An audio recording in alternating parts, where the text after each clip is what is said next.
Much appreciated. I hope you enjoyed me miming towards the camera all that time. Yes, one thing that I normally forget is to check my microphone. So I guess I'll just repeat everything I said.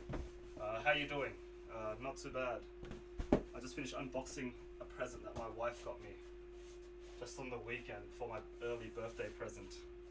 It's pretty early, but you know, I'm not going to complain. Essentially, it's an adjustable weight set. You can't hear me. Something's wrong.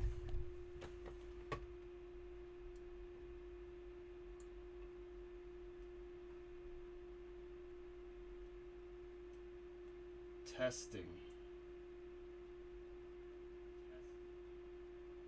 Oh, okay.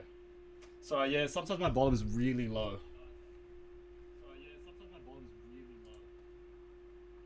Maybe I can just increase the sensitivity. I'm just going to put the sensitivity all the way up.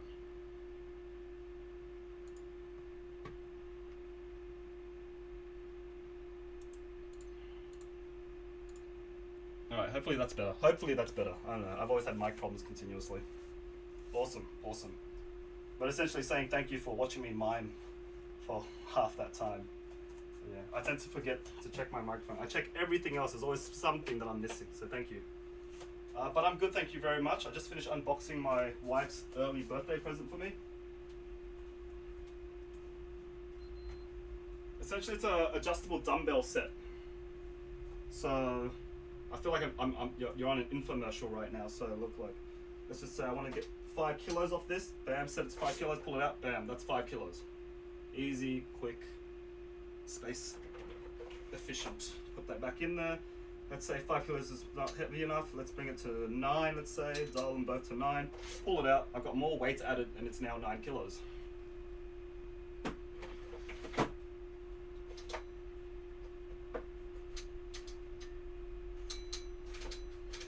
feel like I'm opening a safe when I'm turning those dials. Yeah, they're awesome, Frank. I don't know, like, me and Helen are trying to save money at the moment, but you know, it's one of these purchases where it's like the purchases that hopefully end all purchases.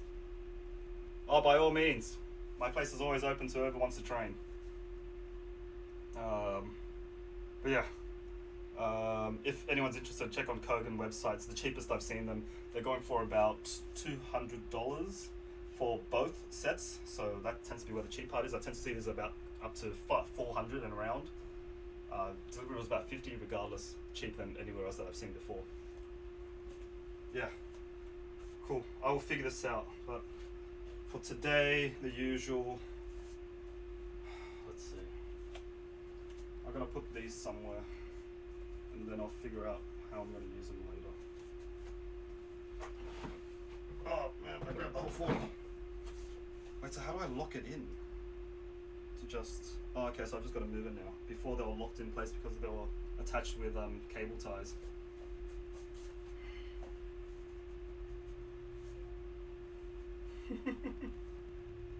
Or some sort of train. By the way, I'm not sure if I got to say, like, you know, the usual seasonal greetings. Merry Christmas and Happy New Year, by the way, Frank.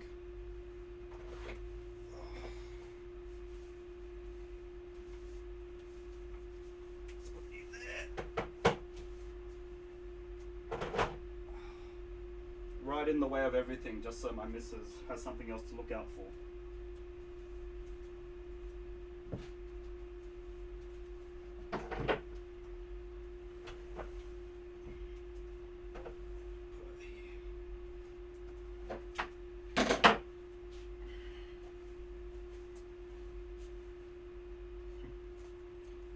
Oh, also VK, appreciate it. I noticed some drawings on your Instagram. That person that you've drawn looks very familiar, but I don't want to make presumptions.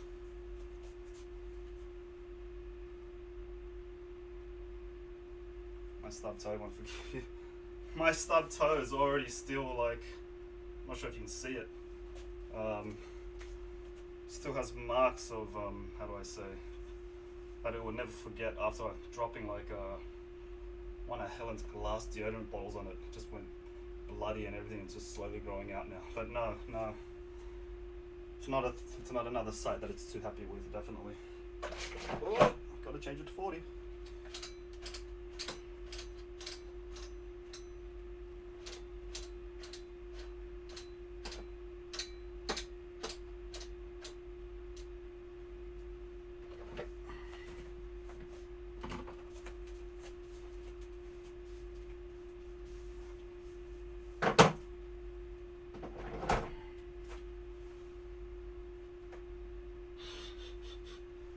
missus is gonna be like, why?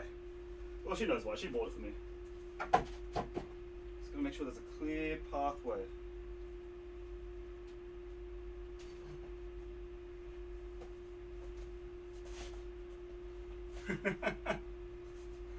I don't know if I put it side by another photo. It can give me a few clues.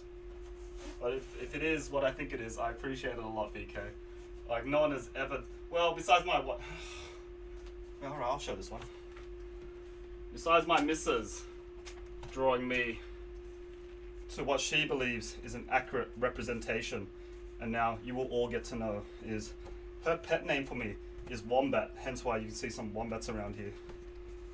For our first anniversary, she drew her riding on a wombat.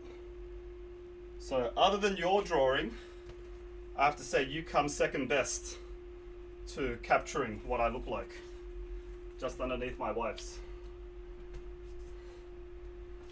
But definitely up there, VK, so much appreciated.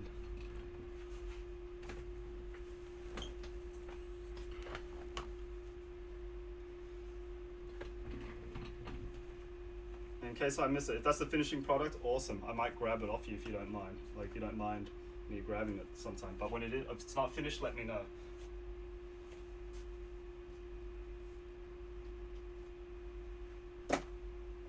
Alright, I'm rambling. Let's get started. Let's see. Let's do Bulgarians, let's go. I've got new toys. Let's use some new toys.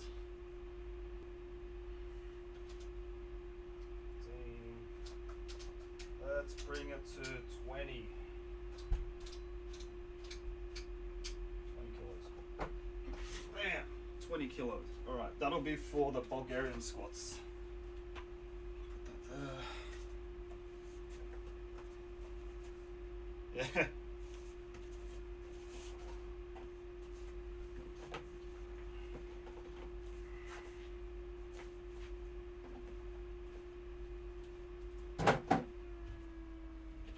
Do some upper back as well. Upper back, Bulgarians for legs. I'll probably do shoulders, and then the usual ab workout will probably be crunches and leg raises. It was either that or ab rollers, but I'll probably save that for Friday. Easy enough, VK. I figured, you know. Oh, and that's awesome, by the way. So I was talking to my missus is a graphic designer, and I want to know, was that through a tablet? So did you use it? So did you draw on a drawing tablet, or did you just or mouse and click?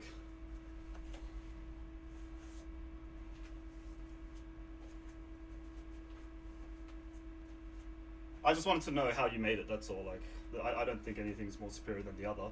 It's just I want to know. Yeah, what was your process? Okay. All right.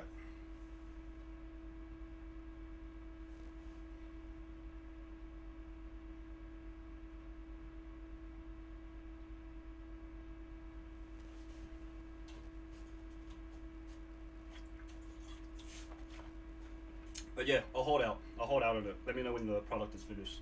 And again, like that means a lot to me, honestly. Like,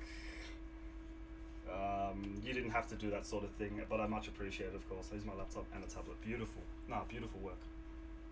Like I said, I noticed it was in a program and everything like that, so I just wanted to know what the process was. But amazing stuff. Keep it up.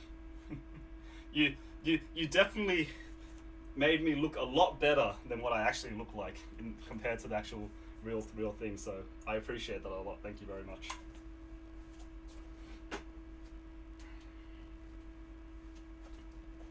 As usual, playing some random stuff in the background just so I can get DMCA'd, but you know, it'd be pretty boring watching me.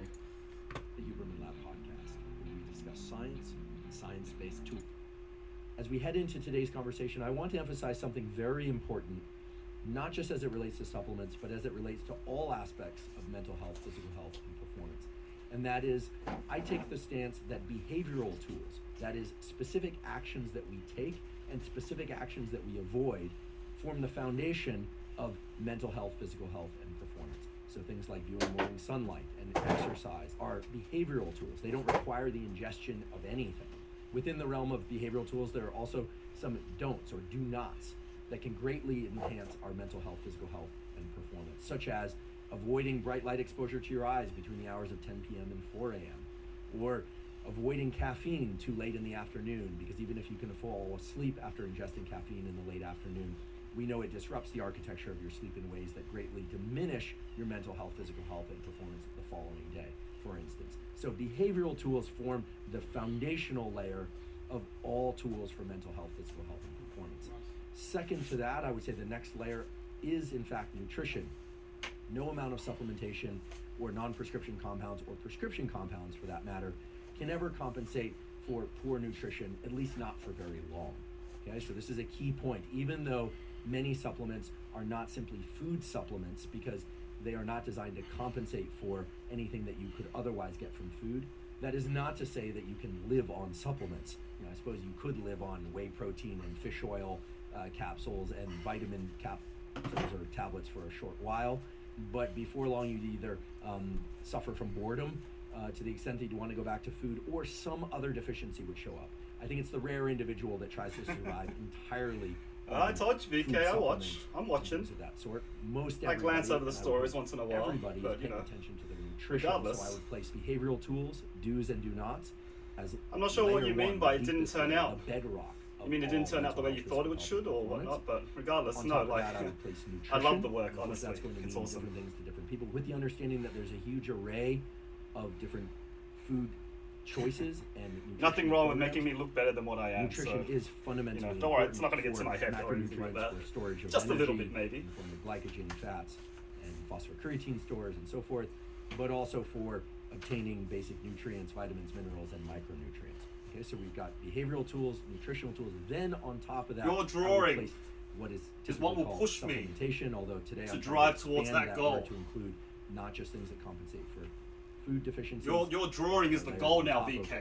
Food as a way to enhance the amount of nutrients that you could get from food, but as I mentioned before, compounds that are non-prescription. Ah, nah, that can VK, be you for a messed variety nothing of up, different buddy. purposes, and many of which are not available in foods. I love the lines, I love the definition. Like in all anime and all drawings, you know. You can give us a reality of what we can reach, what we can achieve.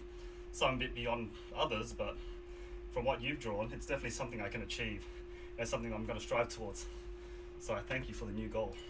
So I would place supplementation right on top of nutrition.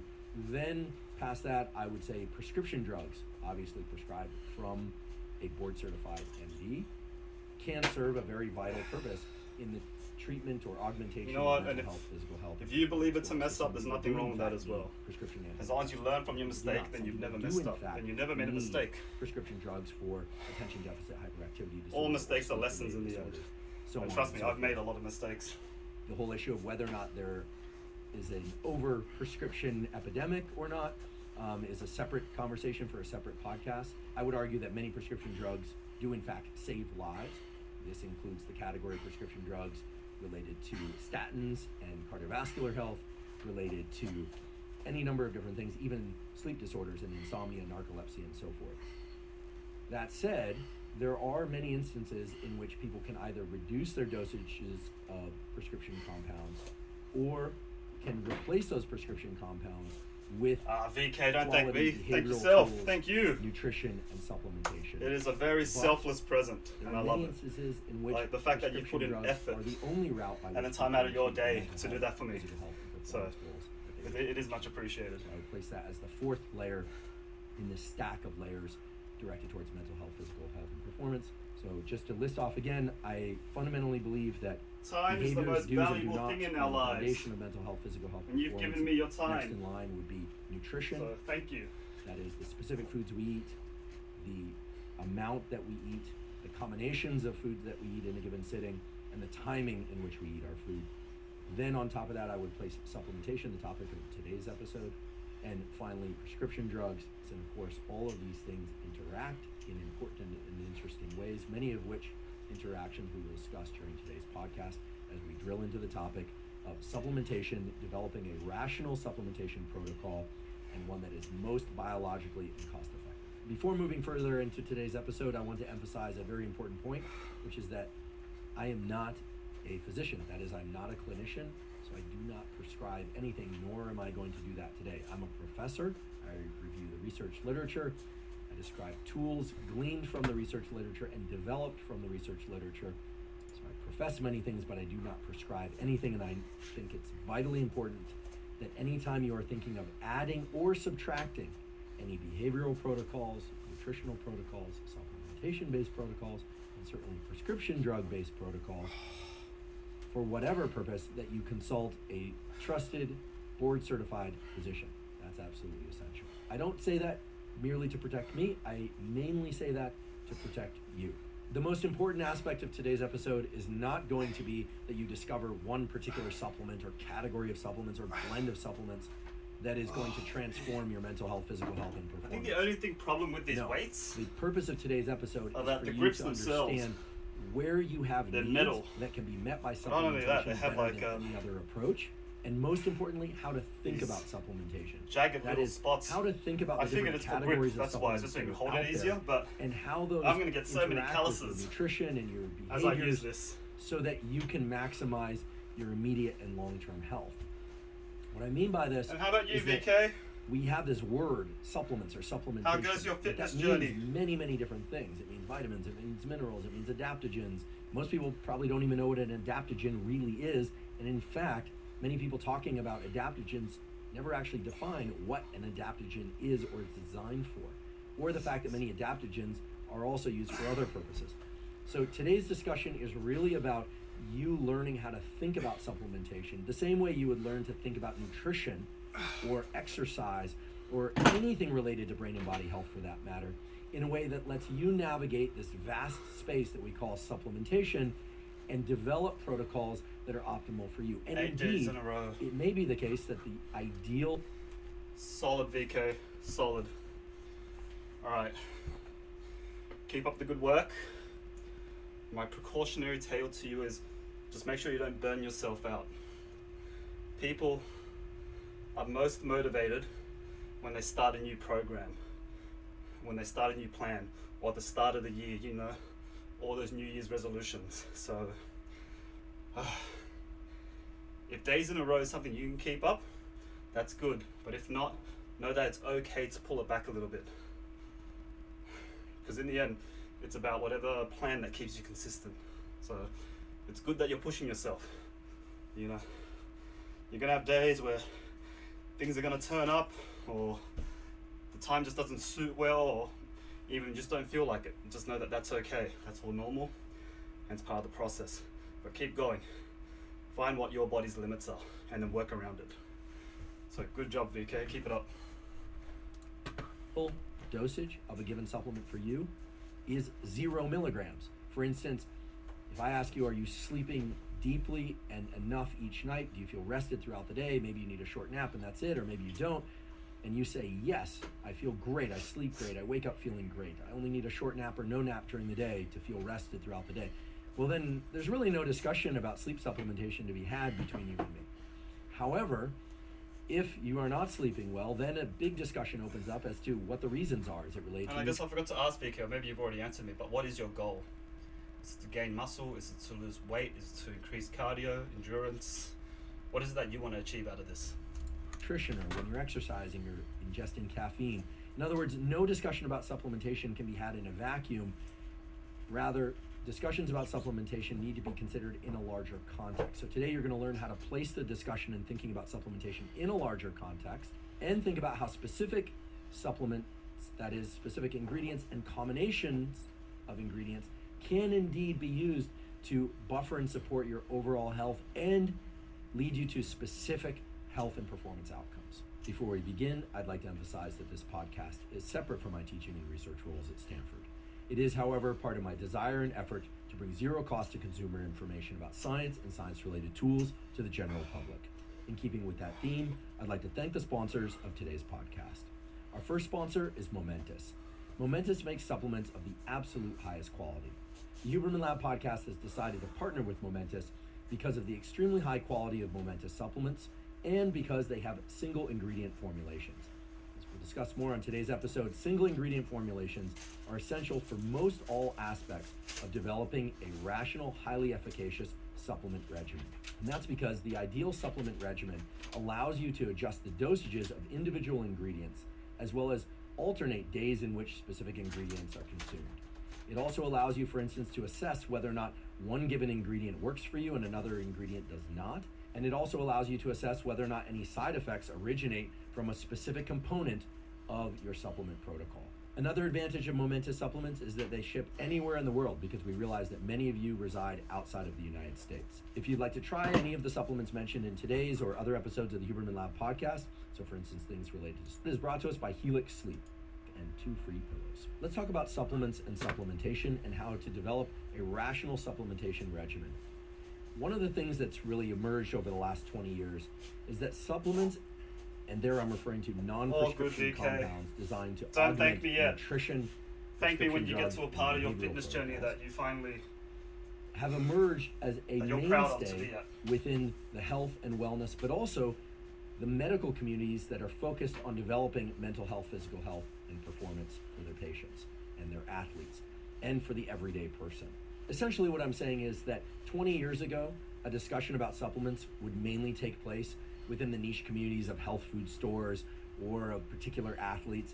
But nowadays, I think almost everyone is familiar with the fact that, yes, indeed, there are standard vitamin supplements, but that there are also supplements such as vitamin D3, which are designed to make sure that people have certain amounts of hormones in their bloodstream because they might not be getting enough sunshine. Although I'll be very clear over and over throughout this episode that there is no pill replacement for sunshine, nor is there a pill replacement, or food replacement for that matter, for exercise, or for social connection, but or for I appreciate sleep, or for simply getting smarter. You.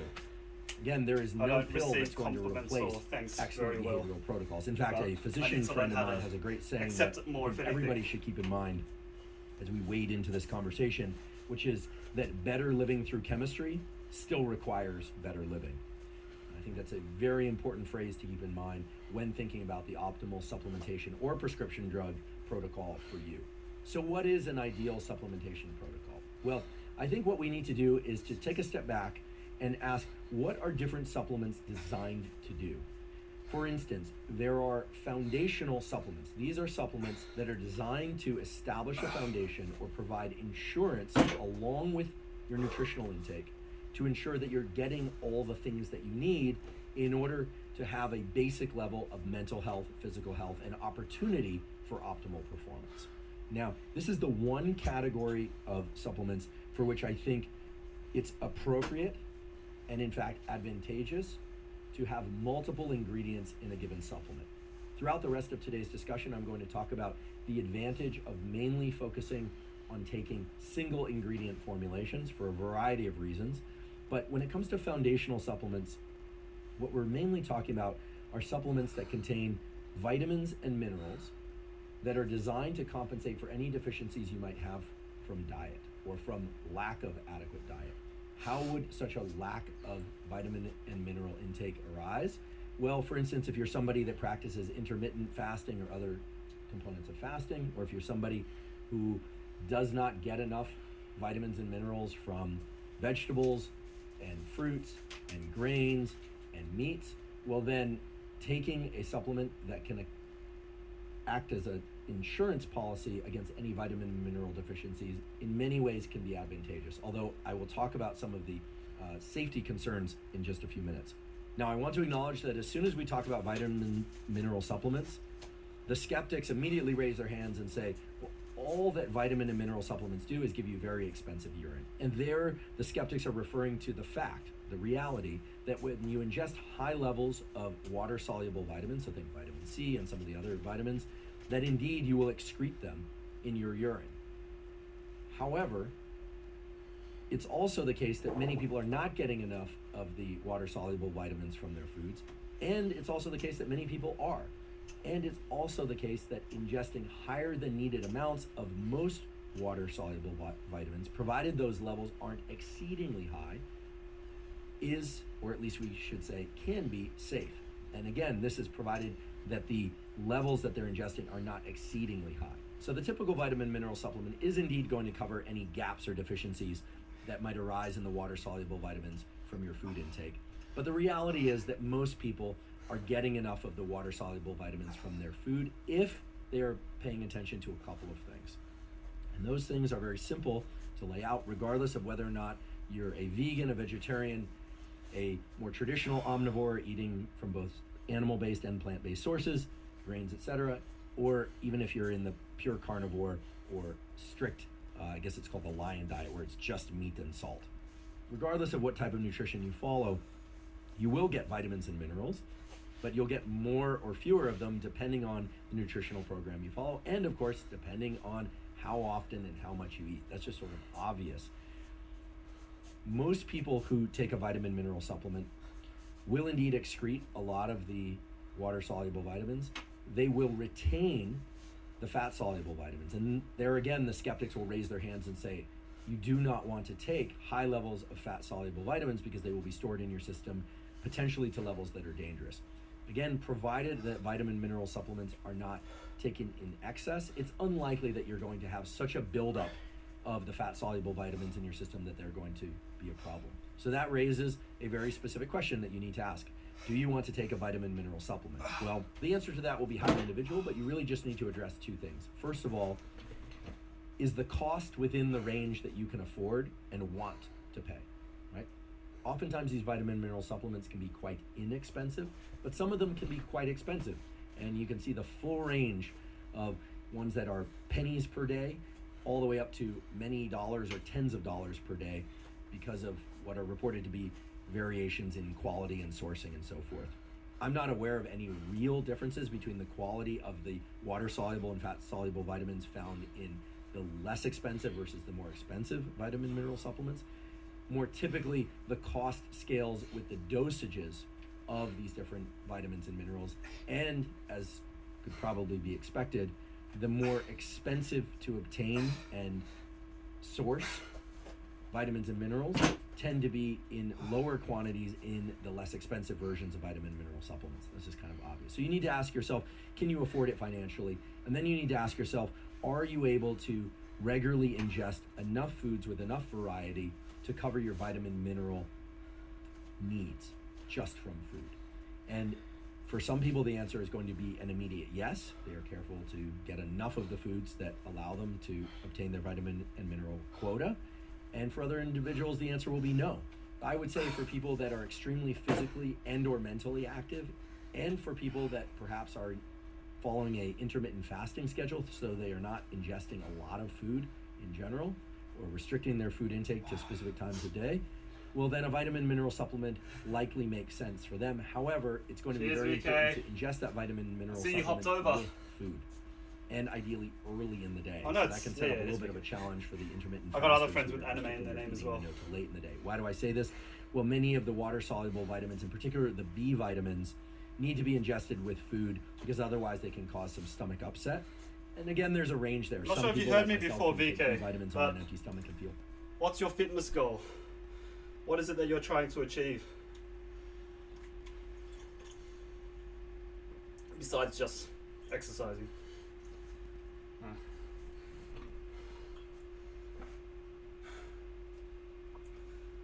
What's your goal for fitness? What do you want to get out of it? Do you want strength?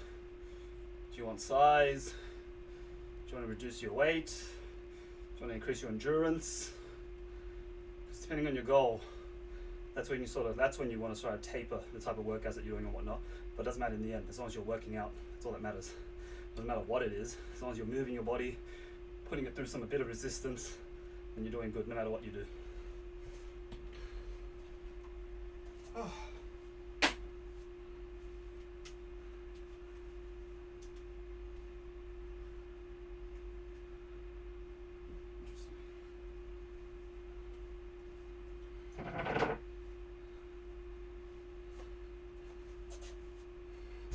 You want to gain weight? Nice. So I'm assuming you want to gain weight through muscle. Okay, that's interesting. You're like jumping on both sides of the internet now, but all good. Alrighty, gain weight. And I'm assuming that's through muscle, of course. That's the hardest kind of weight to gain, honestly. But very achievable, as you see.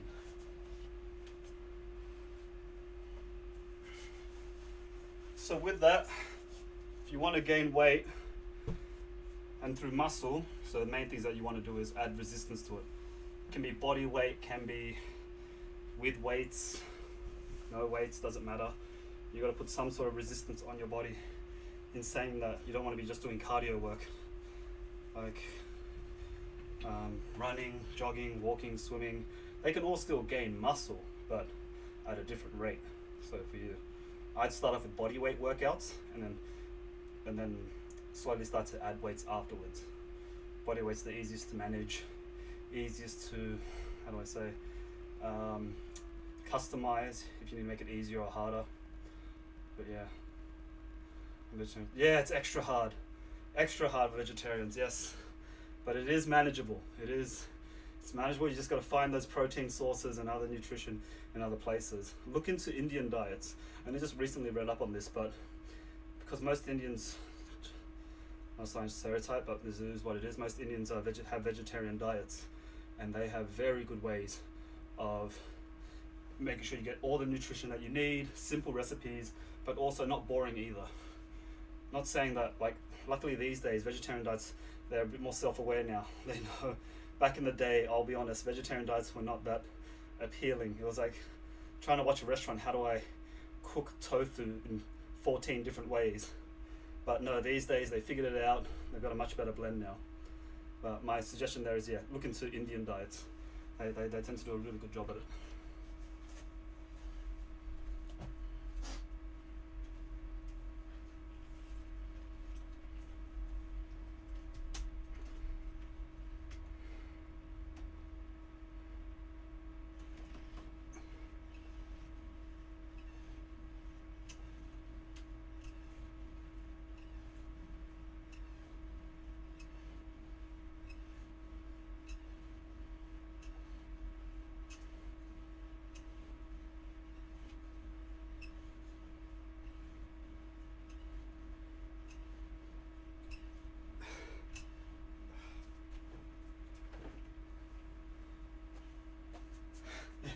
Hey, look, like, see what works for you, but diet is the hardest thing, well, from what I've found in my fitness journey.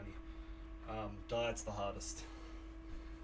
People, once you start getting to exercise, once you get into working out, yes, exercise at the beginning is the hardest part, but once you build momentum and get into the rhythm of things, people learn that exercise is the easiest part. Eating's everything. You hear people say eating's like 70, 80, 90%, doesn't matter. It's the greater majority. Yeah, so like putting in the work's one thing, but actually like the part, if you're trying to build muscle and whatnot, eating's the hard part, for me personally, because of my lifestyle and the way my genetics works. Cook for yourself, oh, you're doing better than I am. I'm cooking here and there once in a while. My missus does some cooking as well, does most of the cooking, I'll admit. Used to be me that did most of the cooking, but because of how our work schedules work, she gets home before I do, so she does most of the cooking. In saying that, trying to defend myself here, doesn't mean I don't cook, just not as much as I used to. I'm rambling on. But it's good that you cook for yourself. That's something that everyone should learn how to do. It's a good independent skill. And your partner will thank you more for it. In saying that, if you do get a partner, don't fall into the trap of doing all the cooking. Eventually, when you're together and whatnot, it needs to be a balance. Not saying I made the mistake of doing all the cooking in my relationship, but it was once we moved in together. Wait, let me just count.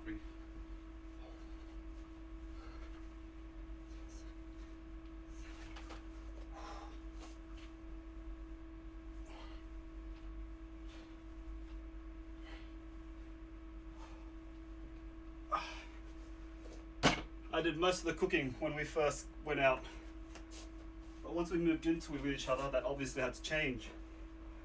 Oh, tired. So once we moved in together, I was like, all right, you got to start learning now. Unfortunate news, VK. Sorry to hear. They're not the easiest, depending on what side of the fence you're on from the breakup. My example there is, I was the one that broke it off with my ex, so the breakup was a bit easier on me because those emotions were already there for me. I sort of went through the emotions before she could. So, you know, I'm hoping the best for you. The breakup was clean, I don't know. But, you know, at the same time, I guess my advice would be, you can't control what happened. You can only control how you react to it or towards the situation. So learn from it, better yourself, and, you know, gives you that time to focus on yourself now.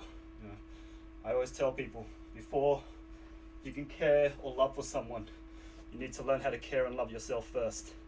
Because if you can't do that, then how can you be expected to care and love for someone else? So yeah, I know. That's something I've learned, I guess. It's a bit corny, but I believe it's truth. You weren't able to give it time. It was clean. Yeah, it's like that. It's like that. Some people just aren't there yet, and that's okay. And good on you. Good on you, by the way. Good on you for giving her the option, letting her decide for herself. You didn't push it like how some other people do. So respect. You showed her respect, and she gave you an answer in kind with respect. So both people should be able to leave. Yeah, you know, it sucks. You put yourself out there. You never know what's going to happen when you do. You never know how they're going to respond, but you never know unless you try. And you tried, and you're ahead of everyone else that doesn't. So good on you for building up that courage. Hey, that's it. Everything in due time. Best to work on yourself regardless. Those things will come in due time. You never know, as the usual, as most people say. So work on yourself first, because you are number one in your life. If you can't take care of yourself, how can you take care of someone else?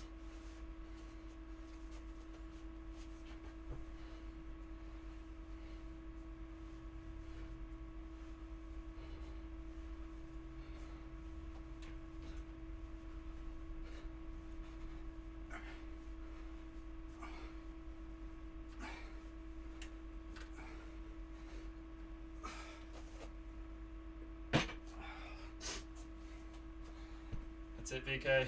It's all a journey. We all learn from it. It's only a failure if you don't learn. You'll find other people feel really lousy when they take B vitamins. There are a few other things that we'll talk about later, namely zinc and coenzyme Q10 that really One more set, then I'll start the with next food. But set of workouts. the best time to take a vitamin mineral supplement is with food, and I believe that if you're going to take a vitamin mineral supplement, that you want to take it with food, and you don't want to take dosages of vitamins and minerals from supplements that are exceedingly high for a couple of reasons. One is There's too the many buildup people of that think fat if they get in a soluble vitamins that relationship, we it's talked going to about solve all before. their problems. The other reason is that when people very tend to take naive very high levels of vitamins and very and unfair to the minerals partner. from supplements, they tend to spend less time and focus on making sure that they're optimizing their nutrition, Yeah, or at take least that trying time to to get their learn. nutrition right. What do I mean by getting their nutrition right? Well, I think regardless of whether or not you're keto, omnivore, carnivore, vegan, or any other nutritional plan, the key thing is to get most, that is about 75 to 80% of your foods or more, from non-processed or minimally processed sources. I think there is agreement across the board that most people should avoid highly processed foods. Highly processed foods are going to be foods with very long ingredient lists that have very long shelf lives. So this often includes snack foods. It does include snack foods like chips, etc., pastries that could sit on the shelf a long time. But it also includes things like canned soups and a number of different other foods that have many, many ingredients, preservatives. Most people would do well to avoid those kinds of foods and focus most of their intake on things that are non-processed. So these would be things like fruits and vegetables. You'll notice that the non-processed foods will tend to have very short shelf life or require refrigeration in some cases, such as meat, eggs, etc. Or minimally processed foods, such as rice and oatmeals and pastas. That happens, VK. That happens. Our external environments affect how we feel with the world, so that's perfectly understandable. But I guess, from the situation, from what you told me, you've done it the right way. You didn't try to force it from what I can read. You gave both parts equal opportunities to respond, and you did good. And if you didn't get a relationship, it's a first step. Now you know what it feels like. Now you know what it takes to build up that courage to ask someone out. Yeah, I guess it is a trend. And that's another thing too. Try to not follow trends. Do what makes you feel happy. You know, you try to rush some things, and you might not be there at the right time for it. That's it. You're a free bird. You're a free agent. You get to go out. You get to live your life. You don't need to ask permission. Not like in a relationship you do have to ask permission, but you know, you can get up when you want, leave when you want, be with your friends for as long as you want. But you know, there's pros and cons on both sides. I'm not gonna lie either. You find the right person, you still technically should be able to be free. But, you know, I guess that's what the dating scene is. You get to learn to know about each other and see who's compatible. But yeah, I don't mind that. What's funny is in my high school, I was seen to be the least likely to be in a relationship out of all my friends.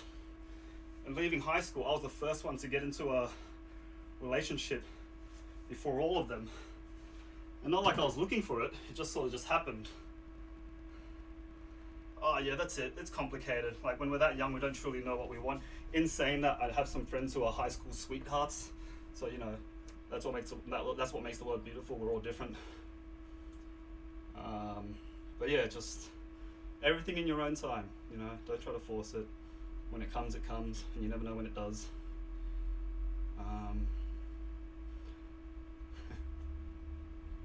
When you're 30 something, you know, don't set yourself a time limit. Just take it as it comes. That's all. Like I said, I think what happened was during high school, I was essentially all my mates, let's just say, psychologists.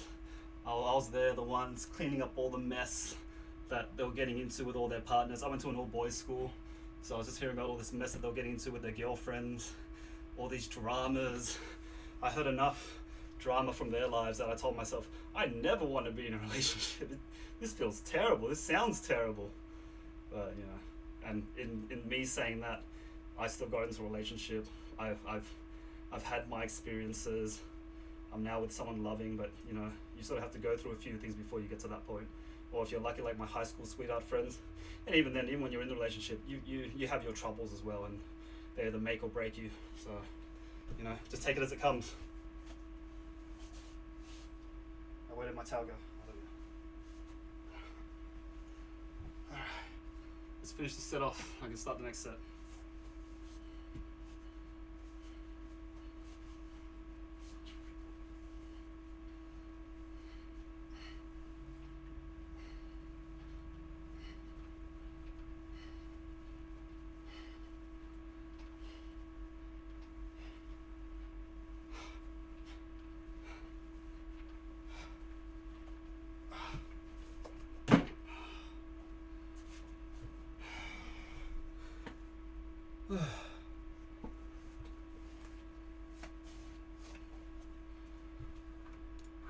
Beans and things of that sort. Beans oftentimes can be completely unprocessed as well, of course. There's two general categories, unprocessed and minimally processed, that should make up about 80% or more of your food intake if your goal is health and obtaining adequate amounts of vitamins and minerals. The so-called foundational supplements include, of course, vitamin and mineral supplements, but has expanded over the last decade or more to also include supplements that have vitamins and minerals, but also things like digestive enzymes. And again, here we have an example where indeed you can get digestive enzymes from foods. For instance, eating a bit of papaya or even a little bit of pineapple can assist in the digestion of certain aspects of macronutrients, because these are naturally occurring enzymes that help digest things like carbohydrates, fats, and proteins.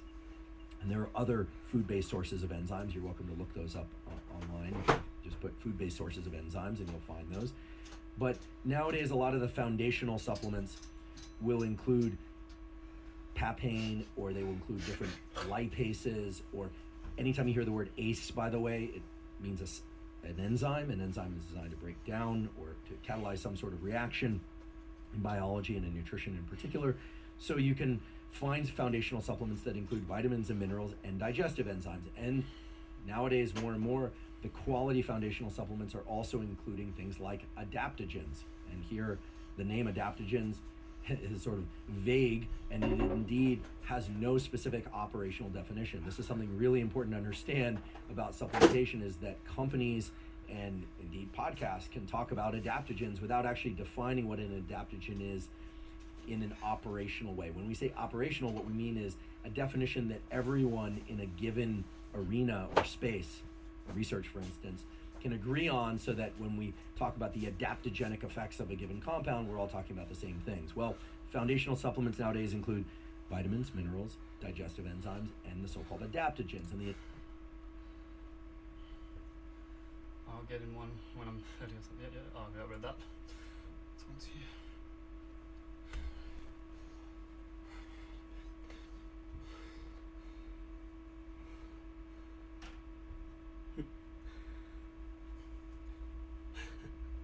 Fun talking to you as well, VK. Love to hear an update for you. And again, thanks for the drawing.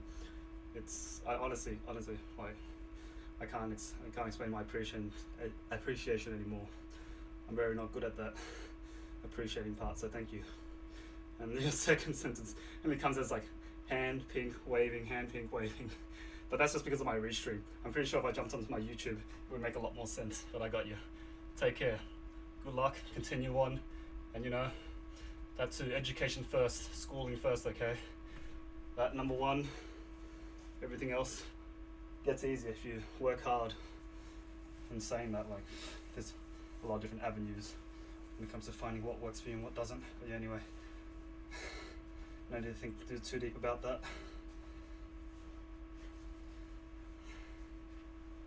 Find what works for you.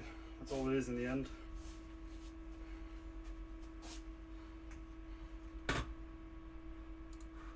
adaptogens, broadly speaking, are thought to improve the body and brain's ability to buffer against various stressors. So these could be things like herbs like ashwagandha that are designed to reduce cortisol levels. In that sense, ashwagandha is an adaptogen, but ashwagandha has other effects related to hormone augmentation in both the testosterone and estrogen, and maybe even the thyroid pathways. We'll talk about this a little bit later when we talk about supplements for hormone augmentation.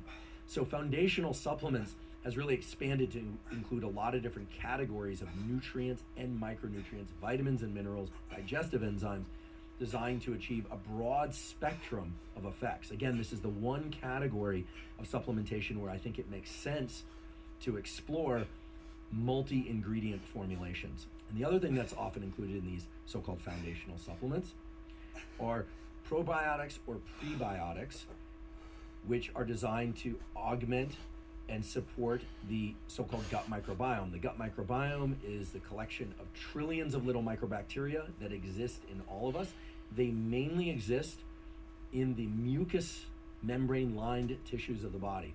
So that would be your nasal passages, your mouth, the vagina, the urethra, and the gut, the whole way from your mouth all the way out the other end. So not just your stomach. Trillions of bacteria live there. Trillions of microbacteria also live on your skin. In fact, every time you shake someone's hand, you are exchanging microbacteria. These microbacteria often are healthy for us, good for us. They support a huge number of positive biological functions, but there are other microbacteria that live in our gut and elsewhere on those mucus-lined tissues that can be disadvantageous for us, that can harm our health. A growing idea these days, based on a number of different laboratories' work, including the laboratory of my upstairs neighbor at Stanford, Dr. Justin Sonnenberg, who's been a guest on this podcast, is that having a great diversity, a range of microbiota, as they're called, microbiome, microbiota, and these microbacteria are all essentially referring to the same thing. The microbiome is the whole collection of these microbacteria.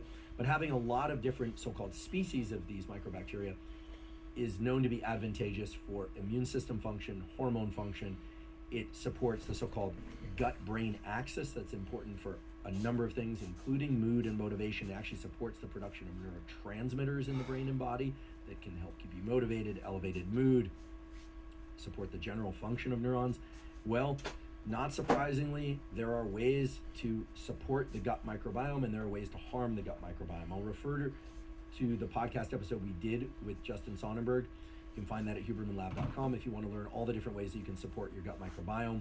But for sake of today's discussion, I want to emphasize that some of those methods of supporting the gut microbiome are through the direct consumption of particular foods. And there are two categories of foods that if you're getting enough of them, it's likely that your gut microbiome is diverse and is going to support all those important functions I just listed off and other functions as well. The two sources of gut microbiota supporting foods are low sugar fermented foods. So these would be things like sauerkraut, kimchi, Greek yogurt, again, low sugar Greek yogurt, kombucha in particular as a drink, things like kefir. There are a bunch of other varieties of fermented foods. Different cultures have different fermented foods. So Japanese natto is another source of ferment that is very good for the gut microbiome.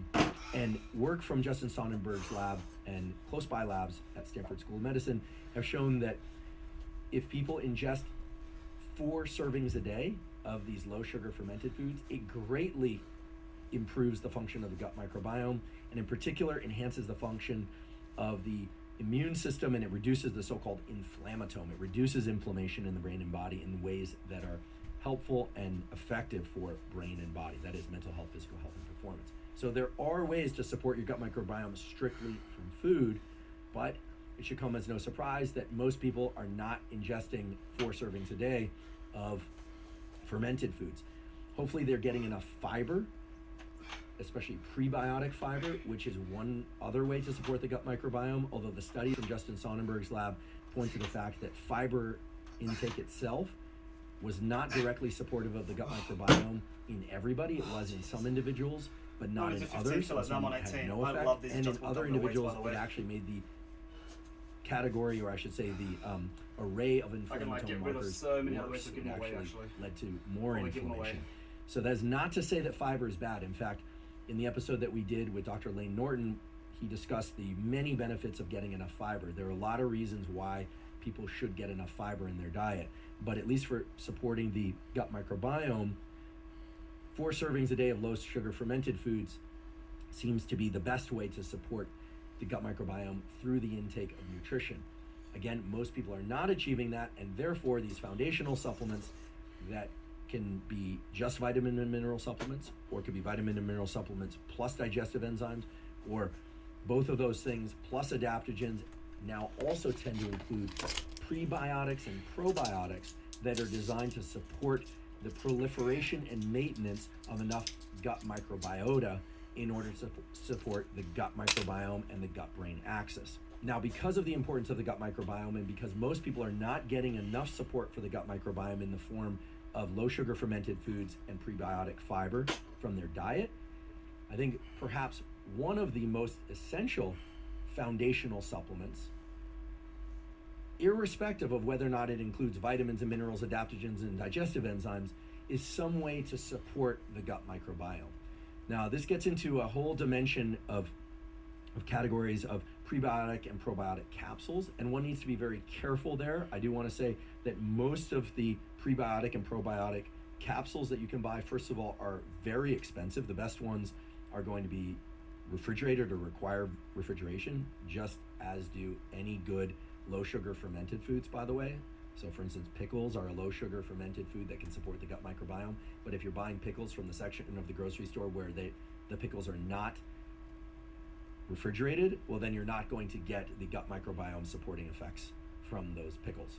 It's sort of funny we're even having this conversation talking about pickles, but the reality is they can greatly enhance the microbiota if you are getting the pickles that are and require refrigeration and include the brine, which is the liquid around them. The same is true for sauerkraut. Non-refrigerated sauerkraut is not going to support your gut microbiome. It will supply some other things perhaps, but it's not going to support your gut microbiome. It has to be the refrigerated versions. For the reason that most people are not getting enough food-based support for the gut microbiome, and because of the importance of the gut microbiome, one of the key categories of foundational supplements are supplements that create support for the microbiome through prebiotics or probiotics. Again, they tend to be the refrigerated varieties are the ones that are actually going to work. Those also tend to be very expensive. And there are some evidence that taking excessive amounts of prebiotics and probiotics that is typical of these capsule forms of prebiotics and probiotics if they're taken ongoing, not for short periods of time, but if they're taken ongoing, can lead to some issues like brain fog. There's a nice literature on this, and a growing one at that. So my suggestion is that if people are going to take supplements to support the microbiome, that those supplements include low enough levels, that is, small enough amounts of prebiotics and probiotics that you don't start to venture into the realm of brain fog and some of the other issues that can be associated with taking too much prebiotic and probiotic in the form of supplements. I'd like to take a brief break and thank our sponsor, Inside Tracker. Inside Tracker is a personalized nutrition platform that analyzes data from your blood and DNA to help you better understand your body and help you reach your health goals. I've long been a believer in getting regular blood work done for the simple reason that many of the factors that impact your immediate and long-term health can only be analyzed from a quality blood test. The problem with a lot of blood and DNA tests out there, however, is that you get data back about metabolic factors, lipids, and hormones and so forth, but you don't know what to do with those data. Inside Tracker solves that problem and makes it very easy for you to understand what sorts of nutritional, behavioral, maybe even supplementation-based interventions you might want to take on in order to adjust the numbers of those metabolic factors, hormones, lipids, and other things that impact your immediate and long-term health to bring those numbers into the ranges that are appropriate and indeed optimal for you. If you'd like to try Inside Tracker, you can visit insidetracker.com/Huberman and get 20% off any of Inside Tracker's plans. That's insidetracker.com/Huberman to get 20% off. The other category of foundational supplements are those adaptogens that we mentioned earlier. Adaptogens, again, being a very poorly defined category, but these are typically micronutrients, herbs. Sometimes they go into the mushroom category. Again, these are non-psychedelic mushrooms that provide either some buffering to the stress system by reducing cortisol, typically, or that are thought to or known to, based on research studies, to enhance things like blood flow to the brain, or to enhance some aspect of cognitive function by way of enhancing neurotransmitter function. This category of so-called adaptogens is an important one. We'll get back to this a little bit later. The reason I mention it now is that it is indeed hard to get the so-called adaptogens in sufficient concentrations from food-based sources. I have to assume that most people aren't out there collecting chaga mushroom or the ashwagandha herbs and then combining them with their salads or their foods. And so that's why this adaptogen category fits into foundational. Now, this opens up the category of foundational supplements that are broad spectrum. That is, that include vitamins and minerals, that have digestive enzymes, that have adaptogens, and that also have prebiotics and probiotics at the appropriate dosages. This is one reason why I'm a big fan of supplements like Athletic Greens, which is, as many of you know, a sponsor of this podcast, and does really nicely cover all of these categories of foundational nutrition. But I do want to emphasize that this is not a way to focus on Athletic Greens specifically. There are other categories and brands of excellent foundational nutritional supplements that cover these categories of vitamins and minerals, probiotics, prebiotics, digestive enzymes, and adaptogens. It just so happens that Athletic Greens is the one that I discovered and that works best for me and that many people find works really well for them. So this is why when people approach me and they ask me, as they often do, very, very often do, I should say, if I'm only going to take one supplement, what supplement should I take? Rather than just give them one specific answer, I actually ask them 3 questions. First question I ask them is, how well are you sleeping at night? Are you getting enough sleep? Are you waking up feeling rested? Because if they're not, that opens up a whole different set of interactions that we need to have and discussions around what sorts of things they need to do and possibly take in order to get their sleep right, because sleep is the foundation of mental health, physical health, and performance. We will have that discussion a little bit later in this episode. The second question I ask them is, how's your nutrition? That is, are you eating regularly? Have you found the combination of macronutrients, or which diet is right for you? Do you think you're getting enough vitamins and minerals? How's your digestion? We have that conversation. And then the third thing that I ask, which is extremely important, is what's your budget? Because if somebody has $10 a month total to spend on supplements versus $1,000 a month to spend on supplements total, well then there's a different set of conversations to be had as to which supplements they should take.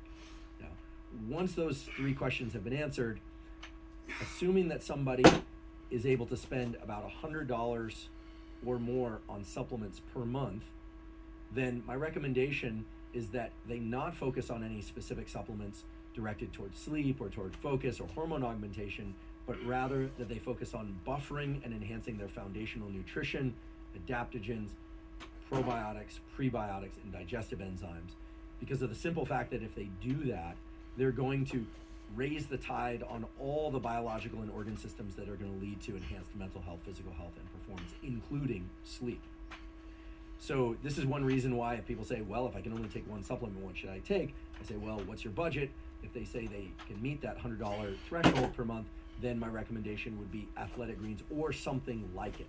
Or that they invest the time and energy to go find the various combinations of vitamins and minerals and probiotics and prebiotics and adaptogens and so forth in individual components that they can then take in combination in order to meet their foundational needs. But most people are not interested in doing all that homework and legwork to figure out exactly what those dosages are. That's one reason why, indeed, I have taken Athletic Greens since 2012. I like it. It makes me feel better. I have more energy. I sleep better. My digestion is certainly better, and it supports the gut microbiome. I do that for that reason.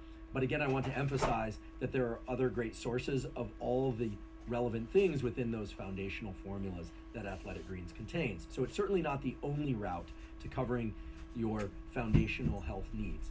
There are other ways to do that. Now, if somebody has a budget lower than $100 per month to spend on foundational supplementation, well then, there are a couple of discussions to be had.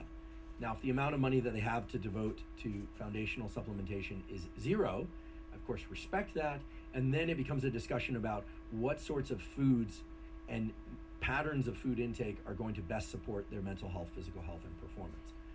Now, if somebody has somewhere between $0 and $50 to spend on supplementation for sake of this thing we're calling foundational health per month, well then a different category of supplement discussion arises, and we'll have that in a moment. But to sort of close the conversation on foundational supplementation, again, that means many different things. It's vitamins and minerals. Sometimes that's one vitamin and mineral supplement. It means digestive enzymes. That could be its own supplement or in combination with vitamins and minerals. It means often, not always, adaptogens, things like ashwagandha, different plant-based and mushroom-based formulations that can buffer stress and provide other brain and body support. And it often, although not always, but should, I believe, include the probiotics and prebiotics or anything that supports healthy gut microbiome. Once again, I think a broad spectrum supplement that has many, many ingredients of high quality that covers all these bases is going to be the best route to ensuring foundational supplementation is covered. And I do think that should be the starting place for any and all supplementation regimens.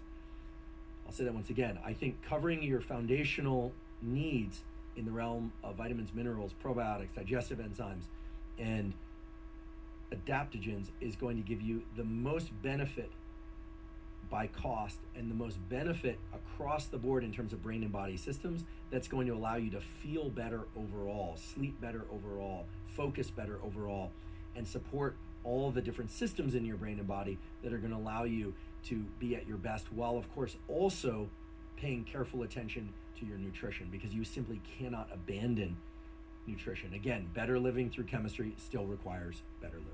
So now that we've had that discussion about foundational supplementation, and again, highlighting the fact that that's the one category of supplementation where multi-ingredient formulations make the most sense, I'd like to now shift our attention to single ingredient formulation supplements that are designed to achieve specific endpoints.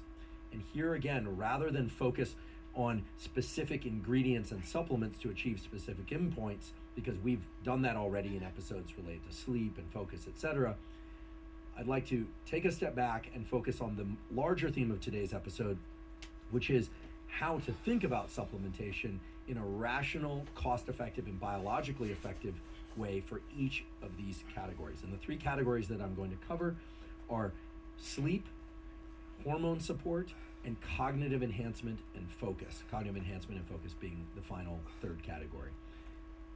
Let's talk about sleep and the rational approach to thinking about supplementation for sleep. As I mentioned earlier in this episode and on many previous episodes of this podcast, sleep is the foundation of mental health, physical health, and performance. You might be somebody who can do an all-nighter and feel okay the next day, or maybe even great, but Most everybody, once they start to have minimal sleep for 1 or 2 nights in the form of broken sleep, poor sleep, not enough sleep, or sleeping at the wrong time of night, there is such a thing, or day, they start to suffer. Their mood starts to suffer, their cognitive clarity and performance starts to suffer, their mental health can suffer severely, and physical performance definitely suffers, hormones suffer, everything suffers.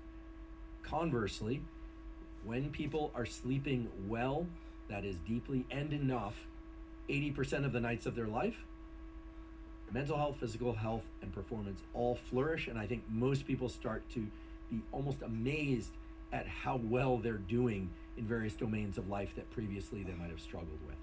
So sleep is fundamental. That's established.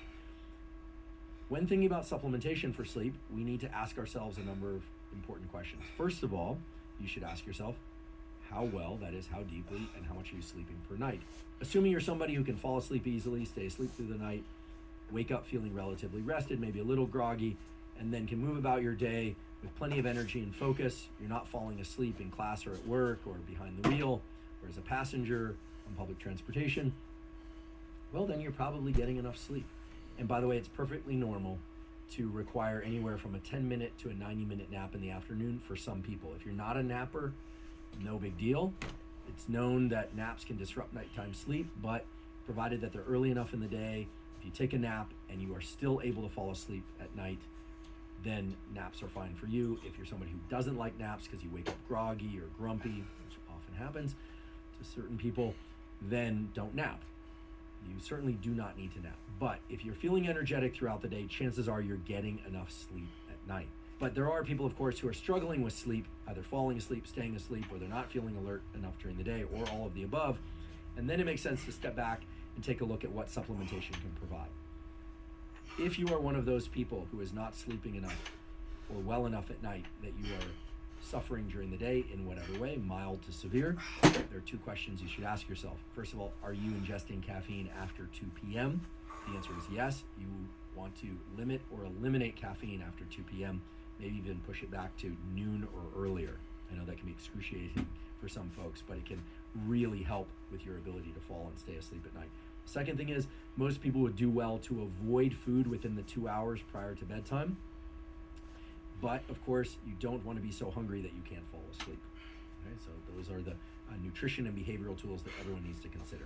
If you are not ingesting caffeine 2 p.m. or onwards, and you are not eating excessively immediately prior to bedtime or within the 2 hours prior to bedtime, and you're not hungry when you go to sleep, well, then there are certain supplements that can support your sleep. And we've talked about these in the Perfect Sleep episode and in the episode with our guest expert, Matt Walker from University of California, Berkeley, and in the Master Your Sleep episode. And we have a toolkit for sleep that you can access 0 cost by going to huronlab.com and going to the menu, go to newsletter, and you can find that toolkit. You can sign up for other free toolkits like it. But the point here is not to go systematically through each of the supplements that is beneficial or has been shown to be beneficial for sleep, but rather to address specific aspects of sleep that can suffer and why and how certain patterns of supplementation can support or alleviate those pain points. If, for instance, you're somebody who falls asleep just fine, but wakes up in the middle of the night, around 2 or 3 a.m., or any time for that matter, and has trouble falling back asleep, there are 2 categories of supplements that you might want to consider.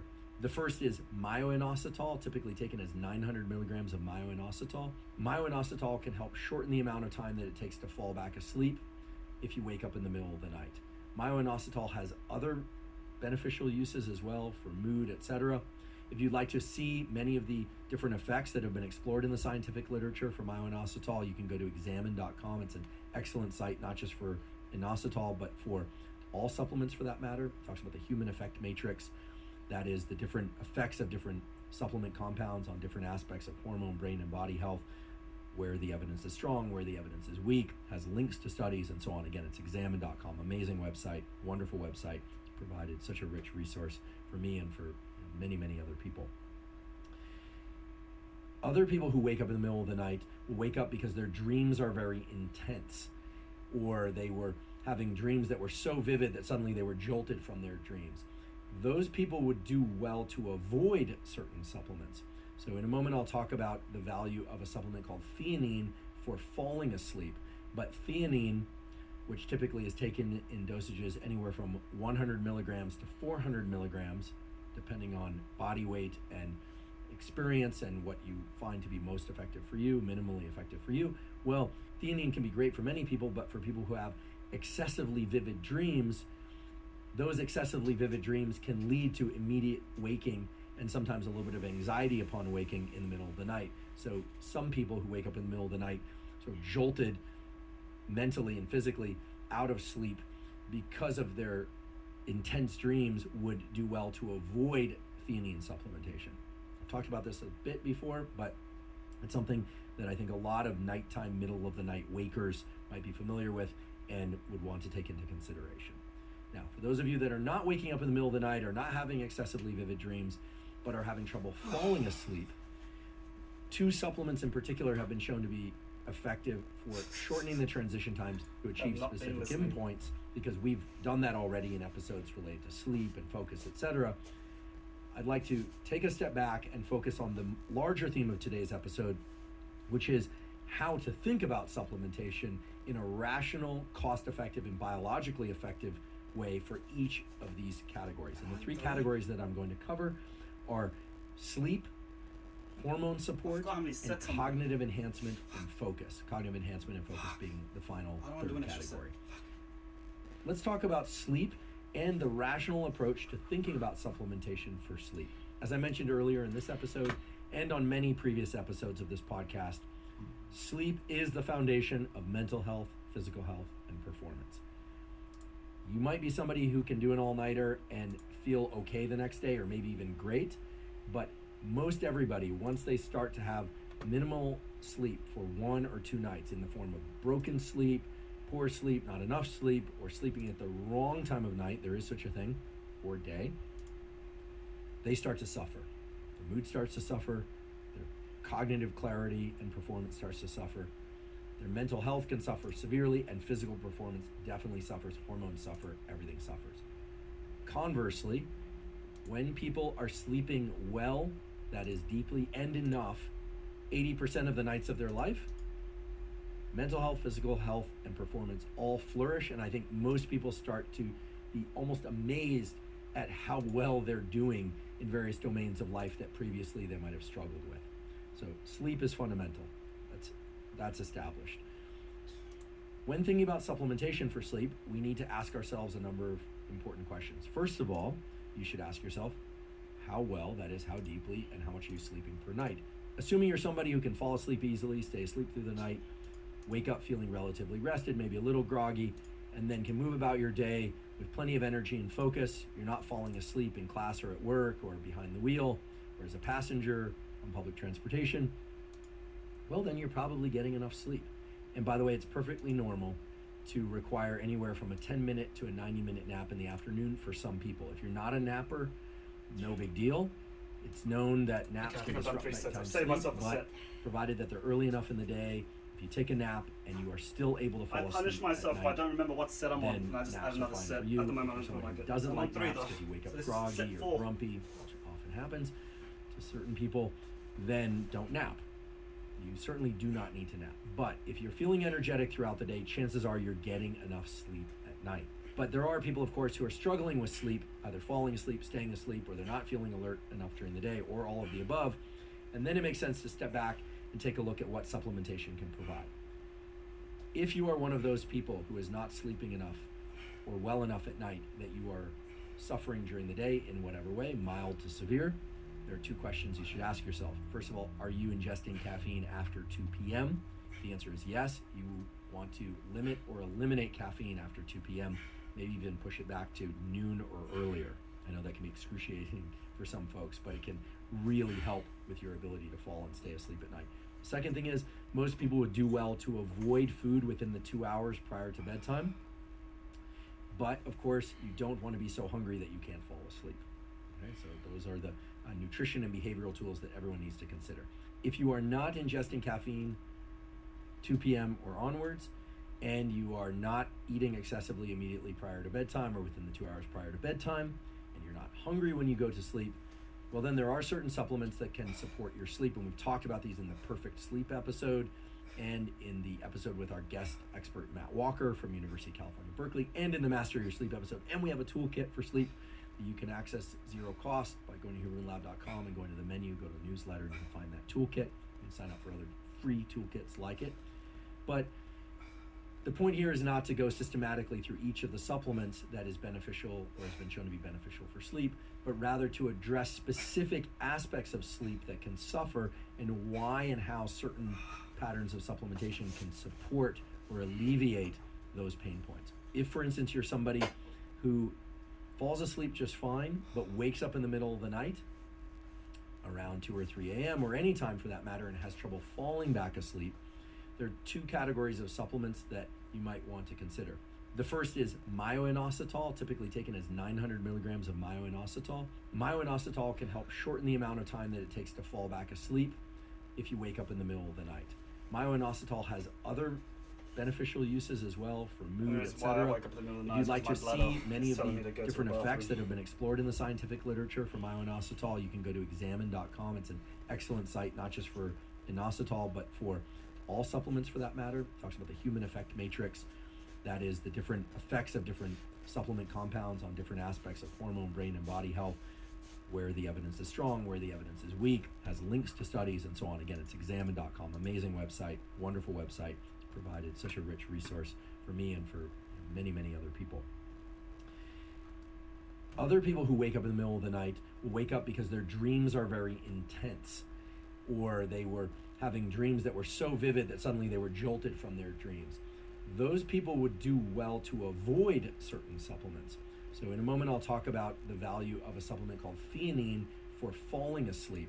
But theanine, which typically is taken in dosages anywhere from 100 milligrams to 400 milligrams, depending on body weight and experience and what you find to be most effective for you, minimally effective for you. Well, theanine can be great for many people, but for people who have excessively vivid dreams, those excessively vivid dreams can lead to immediate waking and sometimes a little bit of anxiety upon waking in the middle of the night. So some people who wake up in the middle of the night sort of jolted mentally and physically out of sleep because of their intense dreams would do well to avoid theanine supplementation.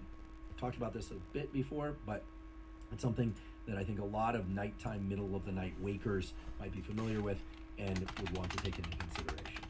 Now, for those of you that are not waking up in the middle of the night, or not having excessively vivid dreams, but are having trouble falling asleep, 2 supplements in particular have been shown to be effective for shortening the transition time to sleep and allowing people to ease into sleep more readily. And those are magnesium threonate, which is interchangeable with magnesium bisglycinate. Magnesium bisglycinate and magnesium threonate both have transporter systems that allow them to readily cross the blood-brain barrier, and they lead to a mild form of drowsiness. Mild in the sense that it's not going to prevent you from operating a motor vehicle or kind of any conditions under emergency that might arise in the middle of the night, or if they did arise during the middle of the night, you'd still be able to function, so it's not like a sleeping pill. But people who take those often find that their transition time into sleep is much faster and their sleep is also much deeper. Incidentally, those supplements are also thought to be useful for cognitive support and neuroprotection, although there's less data on that. Yeah, so that's for falling asleep. That's one category. Either magnesium threonate or bisglycinate would be interchangeable for assisting the transition time into sleep. And then the other supplement is apigenin, A-P-I-G-E-N-I-N. Apigenin, which is a derivative of chamomile. I've talked about this in various podcasts before. Also acts as a bit of a anxiety lowering compound, which is essential prior to sleep for people to essentially turn off their thinking, or to be able to reduce the amount of ruminating and problem solving and future anticipation that they're doing, which is a requirement for falling asleep. So what's the rational approach to supplementing in a way that allows you to fall asleep more quickly and stay asleep? Well, would you immediately take magnesium threonate and apigenin together? Well, that depends. If you have the budget and you just simply want to fall asleep quicker and you don't care which of those 2 ingredients is going to be more effective for you, well, then you could try one, for instance, magnesium threonate, and try it for perhaps a week and see how that affects your latency to sleep time, that is how quickly you fall asleep. Or you could try apigenin in the first week, or you could combine them both, or you could try magnesium threonate for a week, then switch to only apigenin for a week, and evaluate which one works better for you. If neither works for you, I do recommend trying the combination together. Again, this is just the way that any scientist would design an experiment to try and understand which variables, that is, which ingredients are most effective for the result that you want, as opposed to just lumping them together and taking them. That said, a lot of people want excellent sleep so badly that they just say, okay, I'm just going to take magnesium threonate, I'm going to take apigenin, I'm going to take theanine. If my dreams are too vivid or I'm waking up in the middle of the night from excessively vivid dreams, I'll drop the theanine.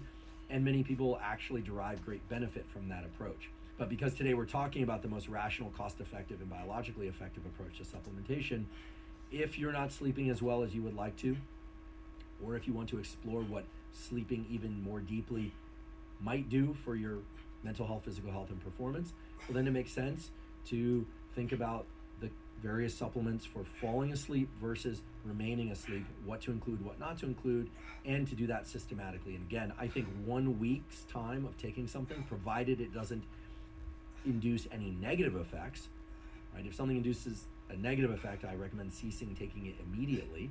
But if something does not produce any negative effects, then I think you want to try a single ingredient formulation for about a week while not varying anything else, not changing anything else in your overall protocols of nutrition or supplementation. It's impossible to clamp everything perfectly from week to week, but don't change anything else dramatically, and just add that supplement for a given week, see how it benefits your sleep. Maybe add in a second supplement if you like, or rather swap and try a different supplement for a week and then see what works best and see if the combination works even better. Now, I acknowledge that what I just described is exceedingly basic, but it's something that I don't think most people do. Most people either decide they have the budget and the interest in just improving their sleep across the board and they don't care what ingredient is providing the maximum benefit, or they simply try something and decide, oh, well, it didn't work for me, and so I'm not going to try anything else. Supplements don't work for me, or magnesium doesn't work for me, or I woke up in the middle of the night from vivid dreams, and that's because they're taking more of a shotgun approach without teasing out the different variables. In fact, if there's an overriding theme of today's conversation, it's really about learning how to isolate variables in the realm of supplementation, because once you do that, and once you start to develop that intuition or sensitivity of sorts to how different ingredients impact you, it is an enormously powerful stance to have, because you're going to keep your costs limited. You're also going to find the things that work particularly poorly for you, and more importantly, the things that work particularly well for you toward your goals. Any discussion about supplementation for sleep, I feel, has to include a discussion about melatonin. I've talked about melatonin before on numerous podcasts, mine and others. And I will say once again, I am not a fan of melatonin for a couple of reasons. Melatonin is a hormone known to induce sleepiness, but not keep us asleep. So oftentimes people will take melatonin, fall deeply asleep, and then wake up and have trouble falling back asleep. The other reason is that melatonin supplements almost always include levels of melatonin or amounts of melatonin that far, far exceed the normal biological levels, or so-called endogenous levels of melatonin that we would normally produce. And yes, it's true that as we age, we produce less melatonin, but melatonin as a hormone also impacts other hormone systems, in particular the reproductive hormone axis, testosterone, estrogen, etc. Which is not to say that if you've been taking melatonin for some period of time that you've disrupted your fertility or those hormone axes, but it's possible that you've disrupted them somewhat, and it's very clear that melatonin can impact not just sleep, but other systems in the brain and body. It can be useful for jet lag and for occasional use, but there also, I want to voice a message of caution. There have been studies exploring the dosages of melatonin contained in various supplements and whether or not what's listed on the bottle matches what's actually contained in those formulations. And despite those formulations coming from quite reliable, quote unquote, or thought to be reliable sources, it was found that these supplements contain anywhere from 15% of what's thought to be or is told to be in those supplements, or many times more melatonin than is listed on the bottle. So the dosaging does not seem to be consistent with what's often listed on the bottle. This is even true within some of the more reputable brands. So that's of real concern. So we need to highlight melatonin as perhaps something that's only used occasionally. If you want to talk about dosages for melatonin use for jet lag, etc., go to examine.com. There's some excellent references to studies there. Just put melatonin into the search function. It'll tell you everything you need to know about melatonin, but now you know my stance on melatonin. One question I often get about supplementation for sleep is, does it create a dependency? That's an excellent question to ask. I think most people worry about, even fear, relying on something so heavily that if they did not have it for whatever reason, that they couldn't sleep. In my experience, there is no problem falling and staying asleep in the absence of a supplement for sleep, even if you've been taking that supplement for sleep consistently, 7 days a week for months and months, maybe even years on end. I confess that I occasionally fall asleep having not taken my pre-sleep supplements. And I happen to take magnesium threonate, theanine, and apigenin. I also take inositol. It greatly enhances my sleep. And there have been nights when I've fallen asleep not having taken any of those things, and I've slept fine. That said, if I were to explore multiple nights of trying to sleep without that supplementation, I find that my sleep is not as good. I'm still able to fall asleep, but the depth of my sleep and the duration of my sleep is not as good as when I'm supplementing. So I think that's refreshing news, at least to me, that there isn't a dependence on these supplements in order to be able to fall asleep. It's not the same sort of dependence that people experience from things like sleeping pills. That said, any compound can create a placebo type effect where we think we need something in order to achieve a certain effect. We had a guest on this podcast some time ago, Dr. Ali Crum, who's a professor at Stanford and works on these mindset effects, belief effects, and placebo effects. And placebo effects can be very real, and in some sense dovetail with any conversation about dependency. Meaning, if you are somebody who loves your sleep supplements and sleeps great with them, and one night you discover you don't have them or you can't access them for whatever reason, that can create a little bit of an anxiety around the idea that, in their absence, you're not going to be able to sleep. And that's a sort of a placebo effect in reverse, if you will, because what it suggests is that there's a emotional or a cognitive association with taking these things that allows you to sleep well. I would highly recommend that people explore this issue of dependency and placebo effects for sleep supplements on their own and under conditions in which there's nothing pressing the next day. That is, you don't have a big presentation, etc. So what I recommend is that every 2 weeks or so, maybe every month or so, take one night off completely from all your sleep supplements, or leave out one sleep supplement. Try to understand to what extent you might have established a dependency, either real or placebo based, on these sleep supplements. And again, I suggest doing this on perhaps a Friday night so that it's a weekend the next day, so you don't have to work if perhaps you don't sleep well. I think what you'll find is what most people find, and that's, in the absence of taking your supplement stack for sleep one night, you're still going to sleep just fine. Now, does that mean that these supplements are not actually working under normal conditions where you're taking them each night? No. What this means is that many of these things, magnesiums in particular, can build up in the body and brain in a way that can be beneficial, and what probably explains the fact that you can still sleep if you miss a night of taking them is that the neural circuits that are involved in turning off thinking or in not thinking and in falling asleep, those neural circuits undergo what's called plasticity. In other words, if you get better at falling and staying asleep over time, even if you got better at that through the assistance or with the assistance of some supplement or combination of supplements, well, then those circuits are still going to function just fine, even in the absence of not taking those supplements just once. We'll get back into this conversation a little bit later when we talk about cognitive enhancement and focus. It's the same story there, where indeed there are things that people can take in stimulant form and non-stimulant form that can enhance cognitive ability and focus, but that does not mean that you become so dependent on those that you can't focus unless you take them. This has been shown multiple times over. So again, to answer the question, is there a dependency established by taking supplements for sleep? The short answer is no, with the caveat that placebo effects and belief effects are always going to be at play, whether or not you're talking about supplementation, prescription drugs, or even behavioral protocols for that matter. I'd like to take a brief break and acknowledge our sponsor, Athletic Greens. Athletic Greens is an all-in-one vitamin mineral probiotic drink that also contains digestive enzymes and adaptogens. I started taking Athletic Greens way back in 2012, so that's 10 years now of taking Athletic Greens every single day. So I'm delighted that they're sponsoring this podcast. The reason I started taking Athletic Greens and the reason I still take Athletic Greens is that it covers all of my foundational nutritional needs.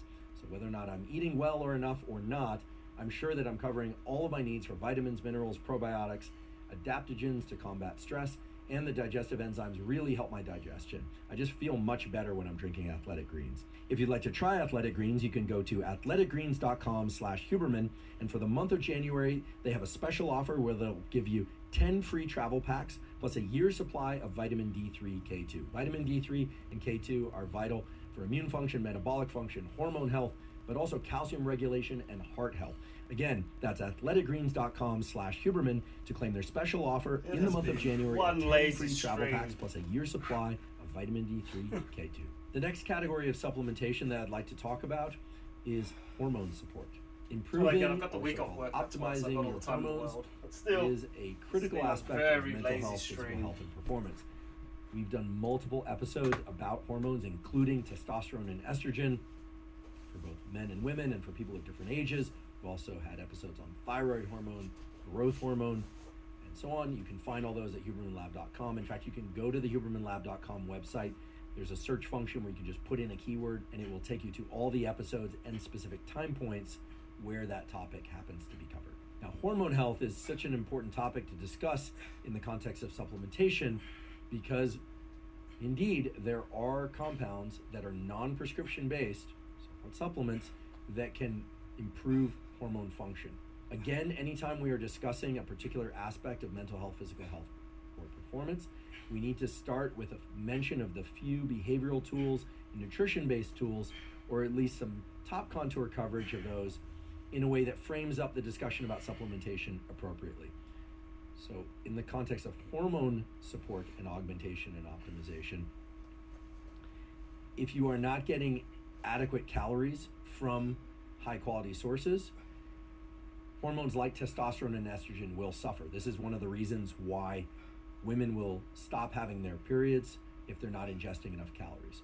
This is one of the reasons why testosterone levels will drop if people are not ingesting enough calories. In fact, on the episode with expert guest and medical doctor Peter Attia, he described how sex hormone binding globulin, this is a protein that's present in males and females that binds to testosterone and other hormones and prevents it from being in its free form, which is the more active form.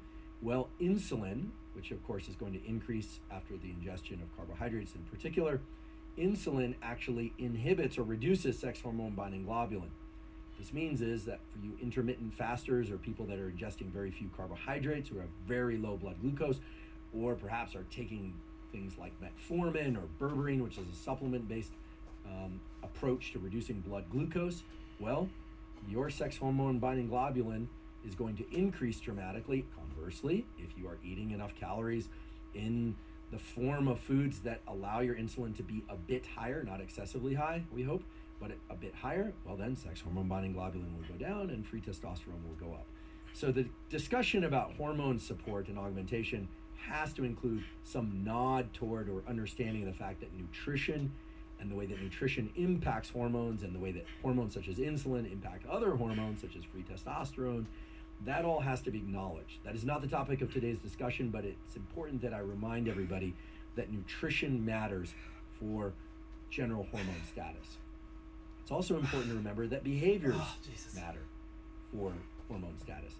Getting morning sunlight increases cortisol levels. Cortisol levels are very important to have elevated early in the day for focus and alertness and for immune function, and to make sure that cortisol levels are low at night, and thereby levels of growth hormone and testosterone, which is secreted mainly in the early morning, can be elevated at night and in the early morning.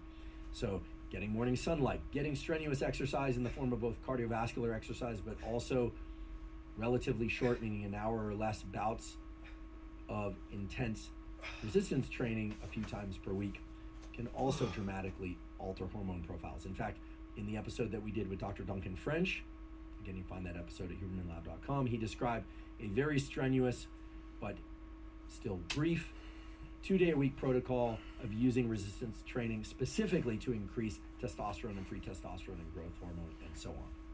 So nutrition matters, exercise matters when it comes to increasing, supporting, or augmenting different hormones. And that's just the discussion about testosterone, free testosterone, and estrogen. There's also the vast discussion about thyroid hormone, etc. Again, we covered all those topics in previous episodes, but once those behavioral tools are in place, once you're doing the right things and you're avoiding the wrong things, doing the right things to support your hormones and avoiding the things that diminish hormones in the ways that can be detrimental, once your nutrition is in place to support your hormones, then it makes sense to turn and consider what supplements can support hormones. But I do believe that you want to get your behaviors and your nutrition correct before you start thinking about supplementation for hormones. Again, I'll repeat that. Get your nutrition and your behaviors correct for sake of hormones and for other health purposes before you start thinking about supplementation for hormones, and certainly before you start thinking about prescription-based approaches to improving hormones. Once all of those other elements are in place, the supplements that make sense in terms of augmenting hormones come in two forms. One are broadband support for multiple hormones, and then the others are supplements that are designed to increase, or in some cases decrease, specific hormones or hormone pathways. So let's consider each of those in tandem.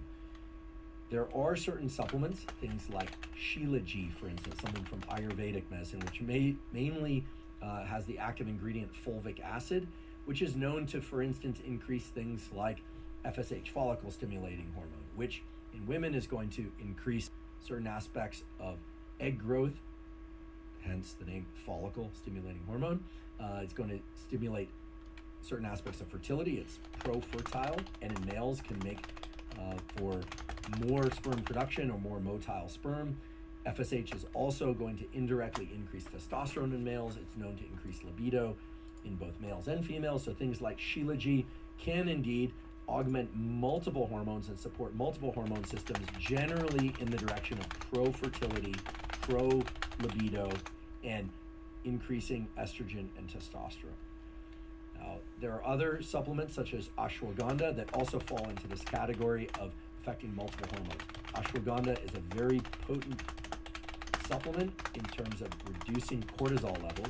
It has also been shown to increase testosterone levels, but probably indirectly. And that's because cortisol and testosterone sort of exist on a seesaw in terms of pathways. They're on separate pathways, but those pathways interact enough that when cortisol is lowered in Chinese general... people, come on, finish it off, Daniel. Finish it off. Now, it is important that with certain hormones like ashwagandha that you don't take them for more than 2 weeks at a time at high dosages. If you want to know more of the specifics around ashwagandha and how long to take it, how to cycle it, etc., please see our episode on master stress.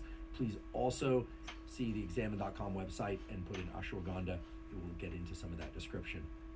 But Shilajit, ashwagandha, and things, for instance, like L-carnitine, a supplement that we often discuss in terms of fertility, because it can indeed improve sperm motility and quality and egg quality. So it's a pro-fertile compound, but it also impacts various mitochondrial pathways. So it's having a more indirect effect on hormones.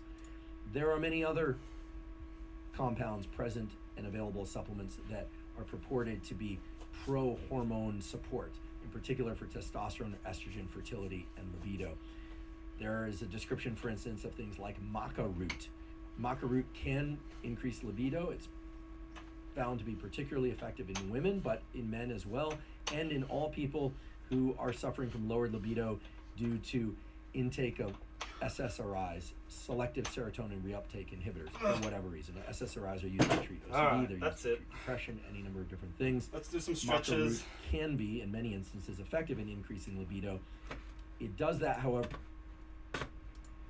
The adjustable weights are amazing so far. First day using them.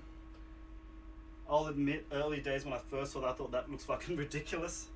The first time I saw them come out, I'll be honest. I thought, why don't you just have the weights there? Easy, just grab them, put them back. But nah. Oh, what a fool I was. What a fool. This replaces everything. It's just in and out, that's it, you're done, put it in, that's it. Set the weight, pull it out, that's it. That little space right there. That's everything I need from, starting from 5 kilos, goes all the way up to 40. That's more than plenty. Oh man, my form is terrible. So I'm looking at my replay. I'm going to assume it's the angle that makes me look bad, but anyway. However, through Let's get some stretches augmentation done. of dopamine-related pathways and some of the hormone pathways upstream of testosterone and estrogen, the reports that maca increases testosterone are somewhat scant and a little bit weak, to be honest. So it's having these indirect effects that may impact testosterone downstream. So again, I'd put maca alongside ashwagandha, alongside shilajit as supplements that are impacting multiple hormone pathways toward increased libido, increased fertility, increased testosterone or estrogen, likely through indirect pathways. Okay, now with all that said, I'd like to provide some examples of supplements that work more directly on specific hormone pathways aimed at achieving more specific goals, such as elevated testosterone or elevated free testosterone or elevated growth hormone for that matter, and elevated thyroid hormone. I'd like to talk about growth hormone first because it's actually a pretty short discussion. First of all, the best way to augment growth hormone is to get quality deep sleep, especially the sleep that occurs in the first 3 or 4 hours of the night is when growth hormone is released. And it's going to be beneficial to avoid caloric intake in the 2 hours preceding sleep. Again, don't go to bed so hungry that you wake up an hour or an hour and a half later or you have trouble falling asleep, but avoiding food intake I in the always 2 hours tell prior people, to besides sleep, and love, certainly sleep avoiding is the closest thing that will come to and when it comes cannabis to is going to magic. facilitate growth And I guess hormone technology, release in the besides first hours of technology. sleep. Other Many species can people look at us and use see our technology intermittent as fasting magic. or even longer periods of fasting to increase growth hormone. One of the But interesting sleep is things the I number learned one from an bodily expert thing. guest, Dr. Kyle Gillette, That's who's a closest to medical magic that doctor, we'll find. on this It podcast fixes is that everything. indeed, while lengthier fasts or intermittent fasting can increase growth hormone levels very substantially, it has indirect effects on the genetic pathways and the receptors for growth hormone that actually are detrimental for the function of growth hormone. So avoiding food for the 2 hours prior to bedtime is a good idea. If you avoid food for longer, that's just going to assist even more. It certainly isn't going to hurt in terms The of growth warranty hormone just in release. case. But extended fasts specifically for the purpose of increasing growth hormone are not really logical when you look at the broader effects of extended fast. That is not to say that extended fasting is not appropriate for some people. It can be in certain instances, or that intermittent fasted, so-called time-restricted feeding is not beneficial for some people. It can be. Here I'm only referring to the effects, or in this case, the lack of effects of intermittent fasting, time-restricted feeding on growth hormone specifically. Now, in terms of supplements to increase growth hormone, there are very few supplements that have been shown to augment this pathway. There is some idea that arginine supplementation prior to bedtime can further elevate levels of growth hormone, especially when fasted. That literature is rather weak, to be honest. I encourage you to go to examine.com if you want to peruse those particular My plates studies. don't have to be scared yet. I'm not going to replace Really, them the yet. things that increase growth hormone I've still got a hex very bar that I potently use for my fall lower back. outside the Definitely haven't realm used as of much as I used supplementation. They should be include using. but exercise. Again, look at the you know, Duncan French episode. I can or sort of work around that with free in the weights, but Kyle still I got Gillette a hex episode bar. on optimizing Maybe I should give hormones that for away. males in Ooh, that'd be particular, but this something. also pertains to That'd be a nice females, present for that someone. avoiding food 2 hours prior to bedtime really can boost growth hormone significantly in sleep beyond what it would be otherwise. But it's really only once you get into the realm of prescription compounds, things like peptides like sermorelin, which increase IGF-1 and growth hormone, things like growth hormone itself by prescription, only if it's prescribed by a doctor, of course, and is safe for you.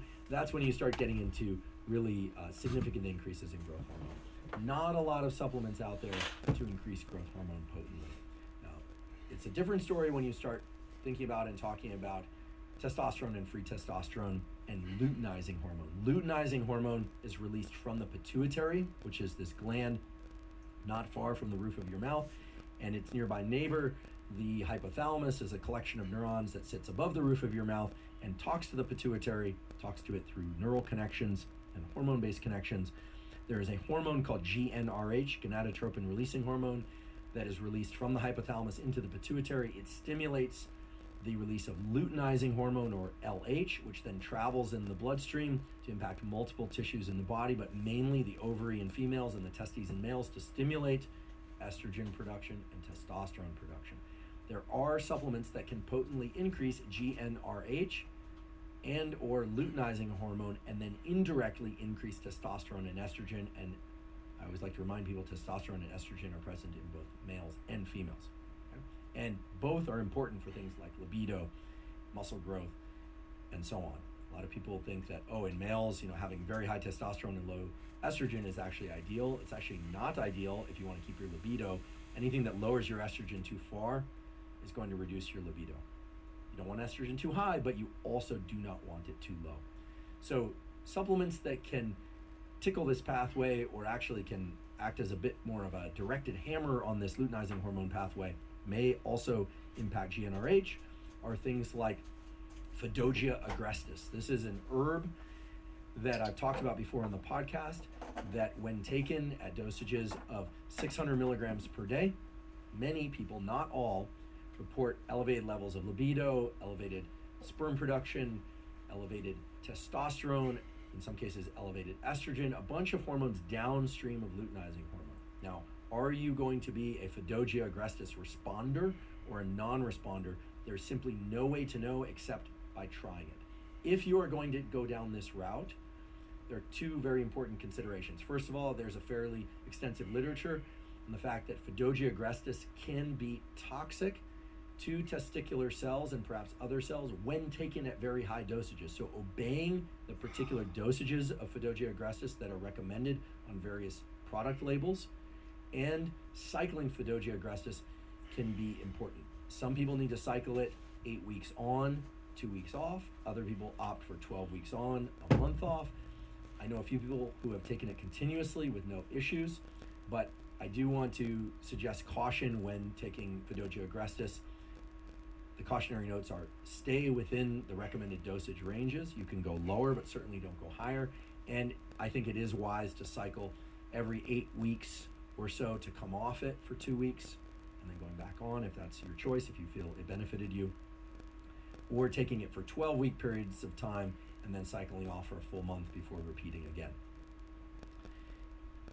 The best way to know whether or not Phaedogia or any of these other supplements is impacting your hormone levels in the direction that you want and not impacting your hormone levels or other aspects of your biology in ways that you don't want is from a blood test. There is simply no better tool to evaluate whether or not these supplements are working to support your hormones in the ways that you want and not causing issues except to take a blood test. This podcast has Inside Tracker as a sponsor that can do in-home blood tests and give you blood panels. There are other sources of blood tests that are quite good as well, of course. And in the first episode of the Huberman Lab podcast that I did with Dr. Kyle Gillette, again, a medical doctor, expert in hormones, diabetes, and various other aspects of medicine, he described, and it is time-stamped, how to stand the best probability of getting your insurance to cover a blood test, how to talk to your doctor about getting a hormone panel, and so on. So I'll refer you to that episode for that.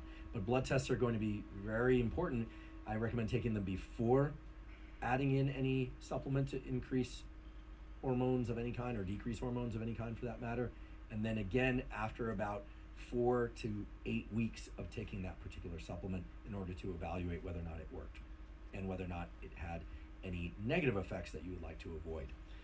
I also want to remind people of the dosage conversation that we had earlier. Just because there's a recommended dosage of Phaedogia agrestis of, say, 600 milligrams per day, first of all, that is not an invitation to take twice as much and expect twice the positive effects. That is not a good approach, especially with something like Phaedogia agrestis, which can, at high dosages, be toxic. But it's also important to perhaps consider taking a lower dosage and seeing how that affects your hormones. That approach requires a bit more patience. I know most people are thinking, I want the effect and I want it now. But I think it's very important when thinking about exercise or nutrition or supplementation to really play the long game, to think about what's going to work for you in the immediate and in the long term, and to ease into any kind of supplement regimen. For instance, by taking one thing at a time, varying one supplement out and one supplement in, starting at minimal effective dose, and build up your protocols over a year or several years. It really can be beneficial. I can say for myself, I started exploring the supplement space and taking different supplements in different combination and alone, evaluating which ones worked and did not work for me. Some were absolutely dreadful for me. I have tons of stories about supplement fails, some of which were just kind of innocuous, meaning they were a waste of money, which isn't innocuous, but at least it wasn't detrimental to my health. Other supplements, which fortunately don't exist on the market anymore, I think actually were quite dangerous, and I feel lucky that I did not experience even greater negative effects from them. Other supplements have been tremendously useful for me and for other people for things like sleep and hormone support, focus, and so on. So Fidogia agrestis is a good example of a supplement that is known to have potent effects, but you need to approach it with the appropriate, I would say, respect for the fact that the dosage ranges in which it works have to be kept pretty narrow without causing issues. It does increase luteinizing hormone and thereby testosterone and estrogen. So if you're somebody who's already excessively high in one or the other, it's going to be very hard to just direct it to only testosterone or only estrogen. Now, the topic of today's episode is not about Fidogia agrestis per se. I highlight it because it is one of the more potent supplements for sake of hormone augmentation, but it's still fairly broadband. It's a little more specific than something like Shilajit, but it's still fairly broadband in terms of hitting multiple endpoint hormones, testosterone and estrogen, and maybe some other hormones as well.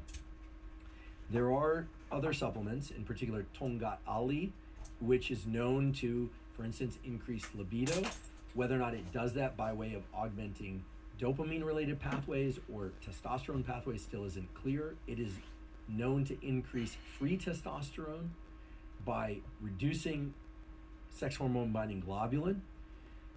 Tonga Ali can be beneficial both for men and for women in dosages anywhere from 200 milligrams to 600 milligrams per day. So there I would say scale according to body size, although start with the minimum amount and find the minimal effective dose for you. Again, blood work is going to be the most effective way to determine what's working or not working at the level of objective numbers.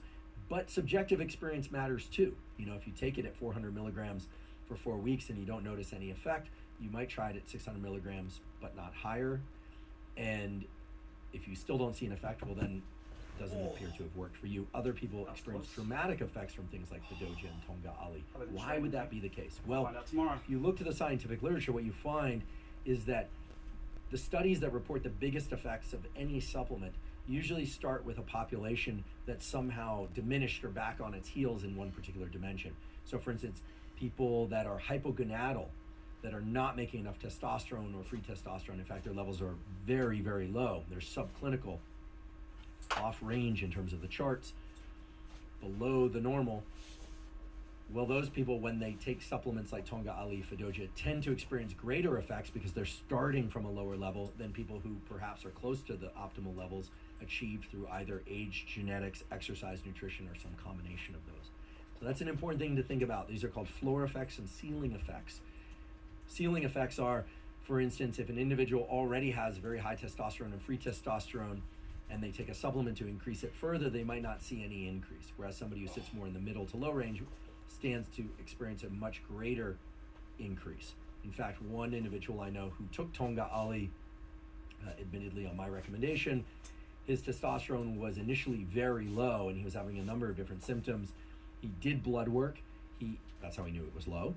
And he then took Tonga Ali and Fidogia in combination because he decided he just wanted results. He didn't care which thing was going to give him the results. And he experienced big increases in testosterone. This would be not free, but total testosterone of, he experienced as much as 600 nanograms per deciliter increase from where he was before, which is very dramatic. It was a near tripling of where his testosterone had started off to where he ended up. I don't know if he's ever done the experiment of removing Fidogia or Tonga to find out which one it was, and this is why many people just take them in combination. And if you have the budget for it and you are interested in just finding what works, but not isolating what works at the level of single ingredients, that would be the approach I recommend. However, again, I think most people do well to figure out which specific ingredients are going to work best for them by isolating the variables the way I've described repeatedly throughout this episode. To my knowledge, Tonga Ali does not need to be cycled, meaning you don't have to take periods of time off from it. I should note that the effects of Tonga Ali can take a little bit longer to experience, so perhaps blood work should be done 8 to 12 weeks after initiating the Tonga Ali protocol as opposed to earlier.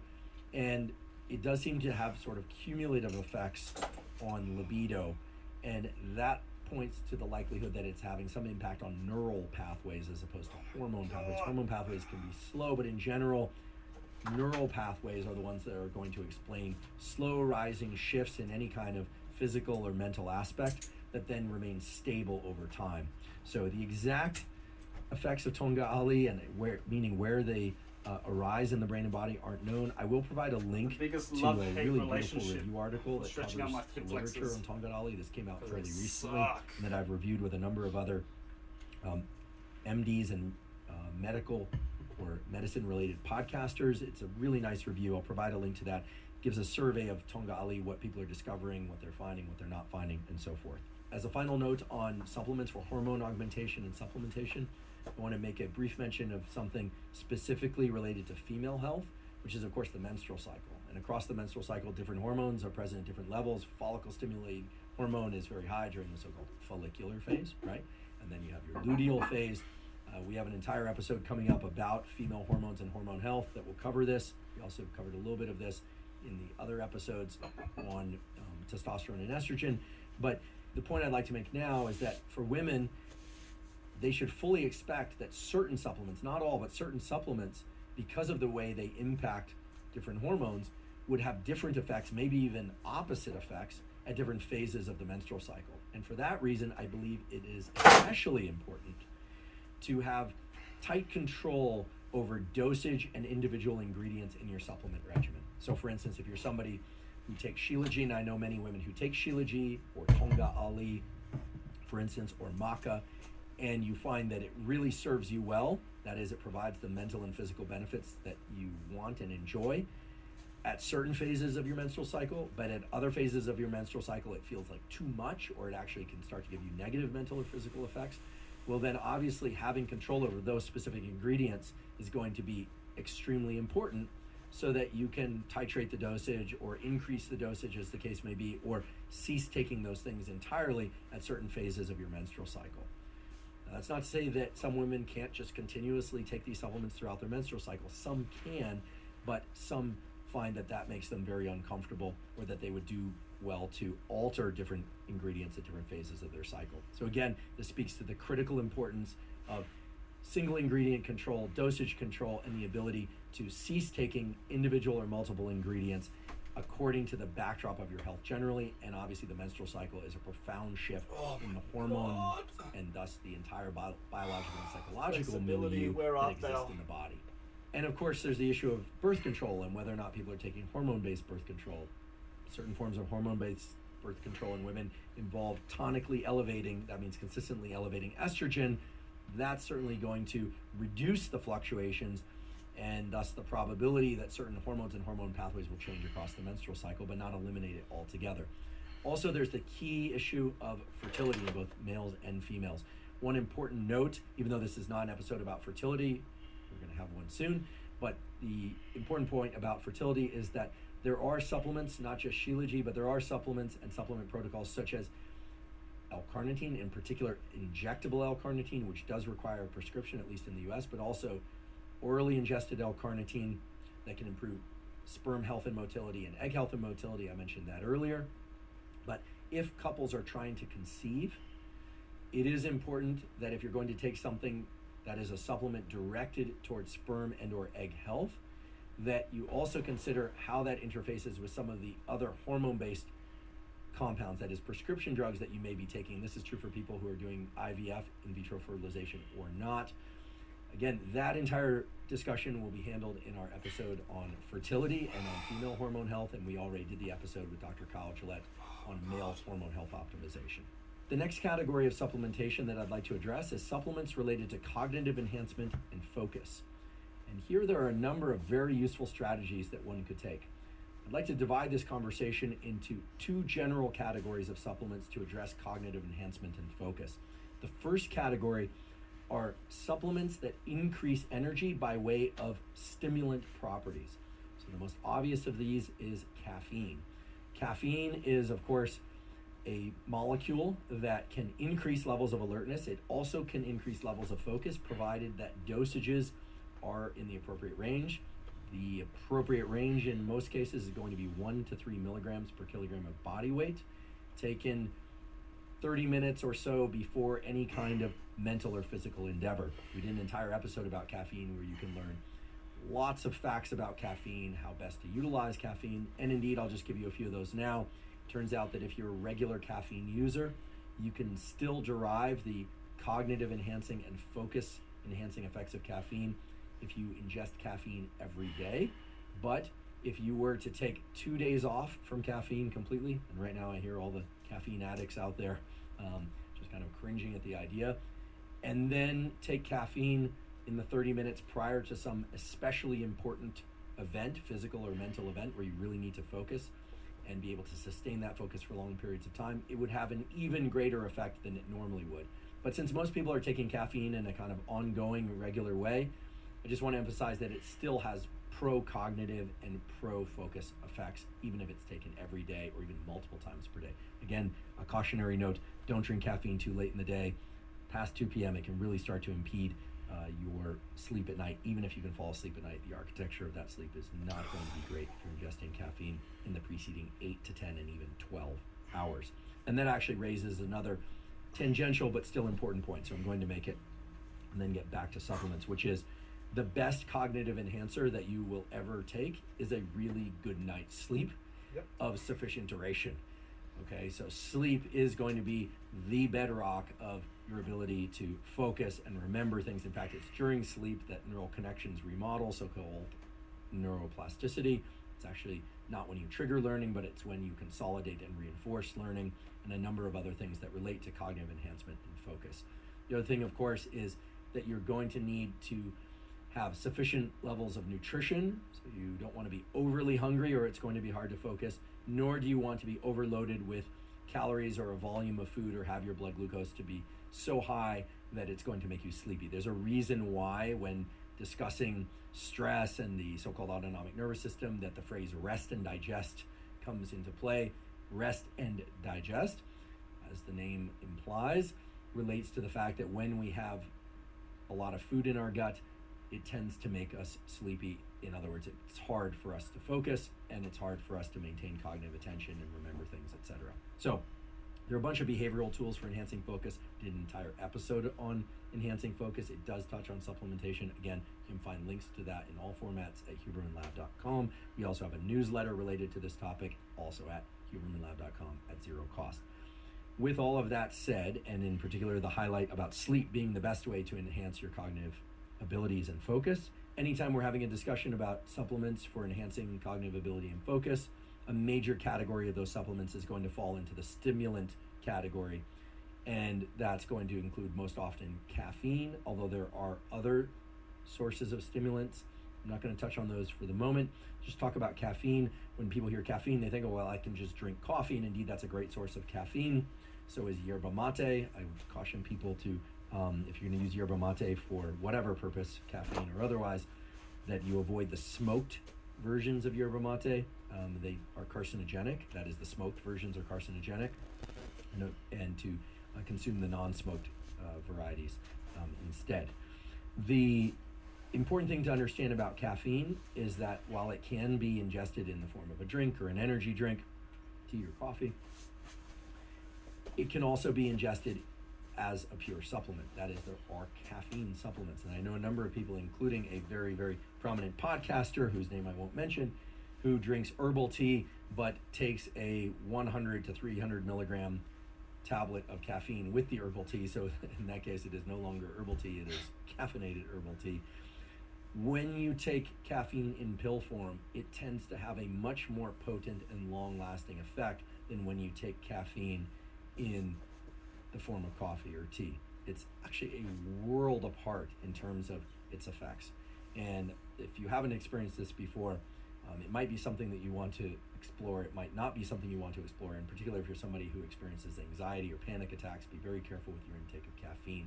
Again, see the episode of the Huberman Lab podcast all about caffeine for more on that. But it is the case that even 100 milligrams of caffeine in tablet form, I suppose it could be in capsule form as well, but in its pure form, leads to much greater enhancement of alertness and focus than does often the comparable amount or even twice the amount of caffeine contained in coffee or tea. Now, why would that be? It has a lot to do with the other things that are in coffee and tea.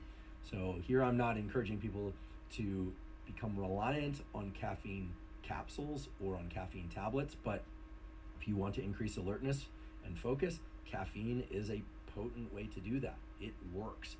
The other category of stimulant that can work in terms of enhancing alertness and focus are going to be things that increase adrenaline in some other way, or epinephrine, as it's also called, adrenaline, epinephrine, same thing, in some other way, that are going to touch into or augment the so-called adrenergic and adrenaline systems. And there are things like yohimbine and different forms of yohimbine, like alpha yohimbine. There are multiple forms of these things now. I would go to examine.com to explore the different forms of yohimbine. About 10-20 years ago, yohimbine was marketed primarily as a pro-libido and pro-erectile agent. Turns out it has very low efficacy for both of those things, but there are certain forms of yohimbine that act as stimulants that are effective and are separate from those claims and pathways. One particular form is called alpha yohimbine. It sometimes goes by the name rawolscine, and that's spelled RAUWOLSCINE. Again, that's alpha yohimbine, and it's used as a stimulant, often to also promote fat loss and alertness. I have to say that it's a very potent and somewhat precarious supplement. Some people experience a lot of anxiety on it. That could also be because they tend to take it on either an empty stomach or in combination with subcaloric diets.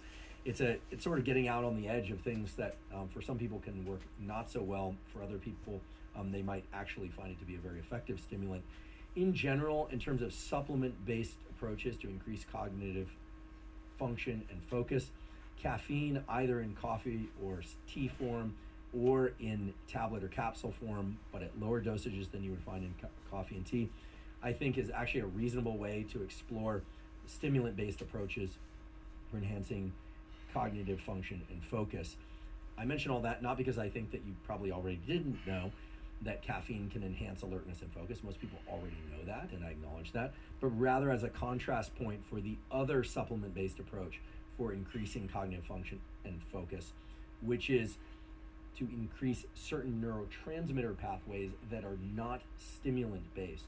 So for instance, alpha GPC, which is essentially a choline donor, acts in the pathways related to the neuromodulator acetylcholine and can enhance focus. So at dosages of anywhere from 300 to 600 milligrams, people experience heightened levels of focus for sake of mental work or physical work. The half-life of alpha GPC is about 4 to 6 hours, so it's relatively short-lasting, although you wouldn't necessarily want to take it right before bed. I don't recommend that. It is not a stimulant. It tends to enhance focus by augmenting acetylcholine and acetylcholine pathways specifically. Now, it does create a little bit of an increase in alertness, so some people actually perceive it subjectively as an increase in overall stimulation, but it's different than a caffeine-type stimulant. So, for instance, 300 milligrams to 600 milligrams of alpha GPC taken alone will allow people to be more focused, but doesn't tend to make people feel jittery or overstimulated. Similarly, 500 milligrams to 1,000 milligrams or somewhere in between of something like L-tyrosine, which is an amino acid precursor to dopamine, a different neuromodulator, taken alone or in conjunction with, again, I believe in separating these things out by product, but I suppose you could take alpha GPC and L-tyrosine together if you'd already tried them separately and decided they worked well for you, and then you decided to combine them. What people tend to experience is that the cholinergic stimulation from alpha GPC and the dopaminergic stimulation from L-tyrosine, or simply L-tyrosine alone or alpha GPC alone, leads to increased levels of focus without the kind of overall feelings of stimulant-based alertness that one would experience with caffeine. And indeed, or I should say, of course, there are products out there and there are people out there that combine all three of these things together: caffeine, alpha GPC, and L-tyrosine. And while I'm not suggesting that's a good or a bad thing, I would suggest that anytime you start to explore the cognitive enhancing effects and the focus enhancing effects of any supplement, that you ask which ones are stimulants. So for instance, caffeine and alpha yohimbine, which ones tend to tap more into neuromodulator systems like alpha GPC see how much and my knees are bending, and to separate those out conceptually, because whereas things like alpha yohimbine and caffeine will mostly serve the role of increasing levels of alertness but not tightening your focus, things like alpha GPC and L-tyrosine tend to serve the role of less elevation and alertness, but more tightening of focus. And this, of course, is why people often stack these and take them in combination. So I think it's a very important distinction that most people aren't aware of. And I'm not here to tell you that the stimulant-based approach or the neuromodulator-based approach is better or worse. They are simply different from one another. Although I will say that I think it is important to explore them separately if indeed you're going to explore any of them before you would start to combine them in a single formula. Again, individual ingredients are going to be the way to go in terms of figuring out what's best for you, if anything. Some people may find that even the slightest bit of caffeine or even the slightest bit of alpha GPC or L-tyrosine just places them into a state of mind and or body that's just uncomfortable and not compatible with the kind of work that they want to do. Whereas other people, such as myself, regularly rely on taking 300 milligrams of alpha GPC. It turns out more than that kind of doesn't work for me, or it tends to send my mind down a pathway that I don't like to be in for sake of cognitive work. But I will routinely take 300 milligrams of alpha GPC prior to some cognitive work or prior to a workout. I do My goal often is to combine that eventually with have some the caffeine, palms not of my in capsule hands form, but rather in on the form of a floor. cup of coffee or yerba mate. I'm getting there. And I'm it turns getting out there. that for me, just by way of example, L-tyrosine is something that works very powerfully to elevate my level of focus, but that I tend to crash pretty hard afterward, and so I tend to err away from L-tyrosine, but some people tolerate it really well and actually really like it. I rely on something else for dopamine augmentation, which is phenylethylamine, which is a little bit more short-lasting. Again, I arrived at these protocols for myself by mixing and matching, but mostly by trying individual ingredients alone before combining them into any sort of cocktail before taking them before a workout or before a cognitive work bout. And I suggest that you explore them in the same way, because that's going to deliver you to the best possible protocols for you, which only you can determine. And then, of course, there's the category of supplements that can support cognitive function and focus, but that also touch on other general functions related to brain and body health, such as metabolic health, mood, etc. And the one that comes to mind here are the omega-3 fatty acids. I've talked a lot about omega-3 fatty acids that are available in the form of foods. So, for instance, fatty ocean fish. There's certain plant-based sources for these as well, certain algae and things of that sort. Touched on this in the episodes on depression that I've done. But this topic mainly comes up around the issue of fish oil capsules, and liquid. And this is a discussion I think is worth having. Early on in the episode, we talked about foundational nutrition and supplements that include a bunch of different ingredients. We touched on the idea that some people might have the budget to take one such product or any number of different products that combine all those ingredients. I should say that for those that are interested in taking a supplement but have a lower budget than would allow for taking one of those general categories of supplements we talked about earlier for foundational nutrition that combines everything: vitamins, minerals, probiotics, prebiotics, adaptogens, digestive enzymes. I do think that there's a category of supplements that can greatly enhance the probability of offsetting depression and maybe even improve mood directly or indirectly. There's evidence for what I'm about to tell you within the scientific literature, and or offset the amount of antidepressant medication that people need to take. That's also been demonstrated, and improve metabolic function, cardiovascular function, and also enhance our ability to do focused work. And here I'm referring to the so-called omega-3 essential fatty acids, in particular the omega-3 form of the essential fatty acids. There's now a lot of data showing that ingesting 1 to 3 grams of EPA in particular, It's a lot of in the grams. form of either fish oil capsules or liquid, can be beneficial for a number of different aspects of brain and body health, and can enhance focus and cognitive ability. This is especially true in developing brains. And there's actually an extensive data out of a laboratory at University of California, Santa Barbara, talking about how mothers who supplement omega-3s, in particular the EPAs, although they also need to get the DHAs, that leads to greater brain weights and health of offspring.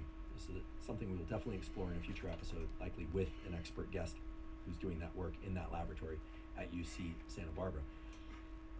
The point here is that if somebody has a limited budget to purchase supplements and cannot afford a foundational supplement of the sort that we talked about earlier, athletic greens or similar, but they do have a budget that would allow them to purchase a high quality omega-3 fatty acid fish oil and to ingest it in quantities sufficient enough to get above that 1 gram to get to of 1 EPA gram per day. per day. Again, this is really important. If you look at the product labels, you'll often see 1,500 or 1,600 milligrams of essential fatty acids, but the key is you get above that 1 gram of EPA per day threshold and as high as 3 grams per day. We had a guest on this podcast, Dr. Rhonda Patrick, who takes anywhere from, I believe, 3 to 4, maybe even more grams of EPA That's when you've per got day money, for I'm a variety sorry. of reasons, including some of the When I go reasons to we're my discussing now. supplement websites, Before we move on to discussing get some of the 1 more global gram themes of related to EPA developing a rational it's supplementation insane, which is protocol, fish oil. I do want to touch I on can't believe you're saying this that's vast the category of supplementation that's that the cheap. includes food-based or food mimic type my supplements. doctors. So this would be, for instance, whey proteins, or milk proteins, or egg proteins, or plant proteins. That's a discussion that in and of itself deserves an entire episode. If you want to understand which types of protein and source of proteins are going to be the most bioavailable, the best for protein synthesis, for recovery from exercise, building muscle, etc., I'd like to refer you to a segment within the episode that I did with Dr. Lane Norton, where he talks about total protein needs per day. It's about 1 gram per pound of body weight per day for most people, although there's some variation depending on activity, etc. And the quality of sourcing of those various proteins is extremely important. And that, of course, leads to a discussion about the quality and type of protein that would be present in a supplement like a whey protein supplement or casein, which is a milk protein based supplement. That discussion is segmented and time-stamped in the episode that I did with him. You can find it at hubermanlab.com. He actually pointed to some interesting data on potato protein as perhaps being a great plant-based substitute for those that don't want to take whey-based protein, but the fact that whey-based proteins can be very useful for getting to and above a protein threshold for all sorts of reasons, not just for muscle building, although it's great for that, but for other purposes as well. And that's but one category of food-based or food mimic type supplements. There are, for instance, branched chain amino acids. There are, for instance, green tea supplements. There's a huge landscape of this, far too much for us to get into in any kind of reasonable detail. But I do want to acknowledge that those all exist. The key thing to understand is that while they can serve a great role in providing replacement for meals that you perhaps couldn't have consumed otherwise, and while they often are very convenient because you can drink as opposed to eat your calories, I think that most people would agree that getting some significant fraction of your nutrition from whole foods is going to be useful for a variety of reasons, in particular the fiber that comes along with it, the bulk of the food that tends to make us feel sated, and of course the fact that a lot of vitamins and minerals and other things that are contained within foods, as well as essential fatty acids in foods like animal-based proteins, are not going to be present in most, if not all, of those kind of food mimic type powders and replacements for food. Another point is this question about age-related effects. So, for instance, should kids be taking supplements? Well, I mentioned earlier that there's some evidence that making sure that kids are getting enough omega-3 fatty acids can be beneficial. They certainly could get those from food-based sources. Just look up online food-based sources of omega-3 fatty acids and EPAs, and you'll see lists there. Some people choose to supplement on top of that, in particular in kids that are developing very quickly. Regardless of whether or not they're consuming enough EPAs from food, some parents choose to supplement on top of that. I am personally not a fan of children taking melatonin for the reason that melatonin is already chronically elevated in kids, and there's a growing body of literature that melatonin supplementation in kids can be potentially harmful. I don't want to create alarm among those who have already been taking it or giving it to their kids or that gave it to their kids in the past, but I do think that melatonin in particular should be approached with a lot of caution, especially for kids. And then of course there's the issue of whether or not all these other supplements that we've discussed, whether or not kids can take them safely. And again, it's highly individual. I would say that for the supplements that relate to hormone augmentation and support, unless your physician, a board certified MD, specifically recommends them, I would strongly suggest avoiding intake of those things until at least after puberty and probably into the late teens and early 20s.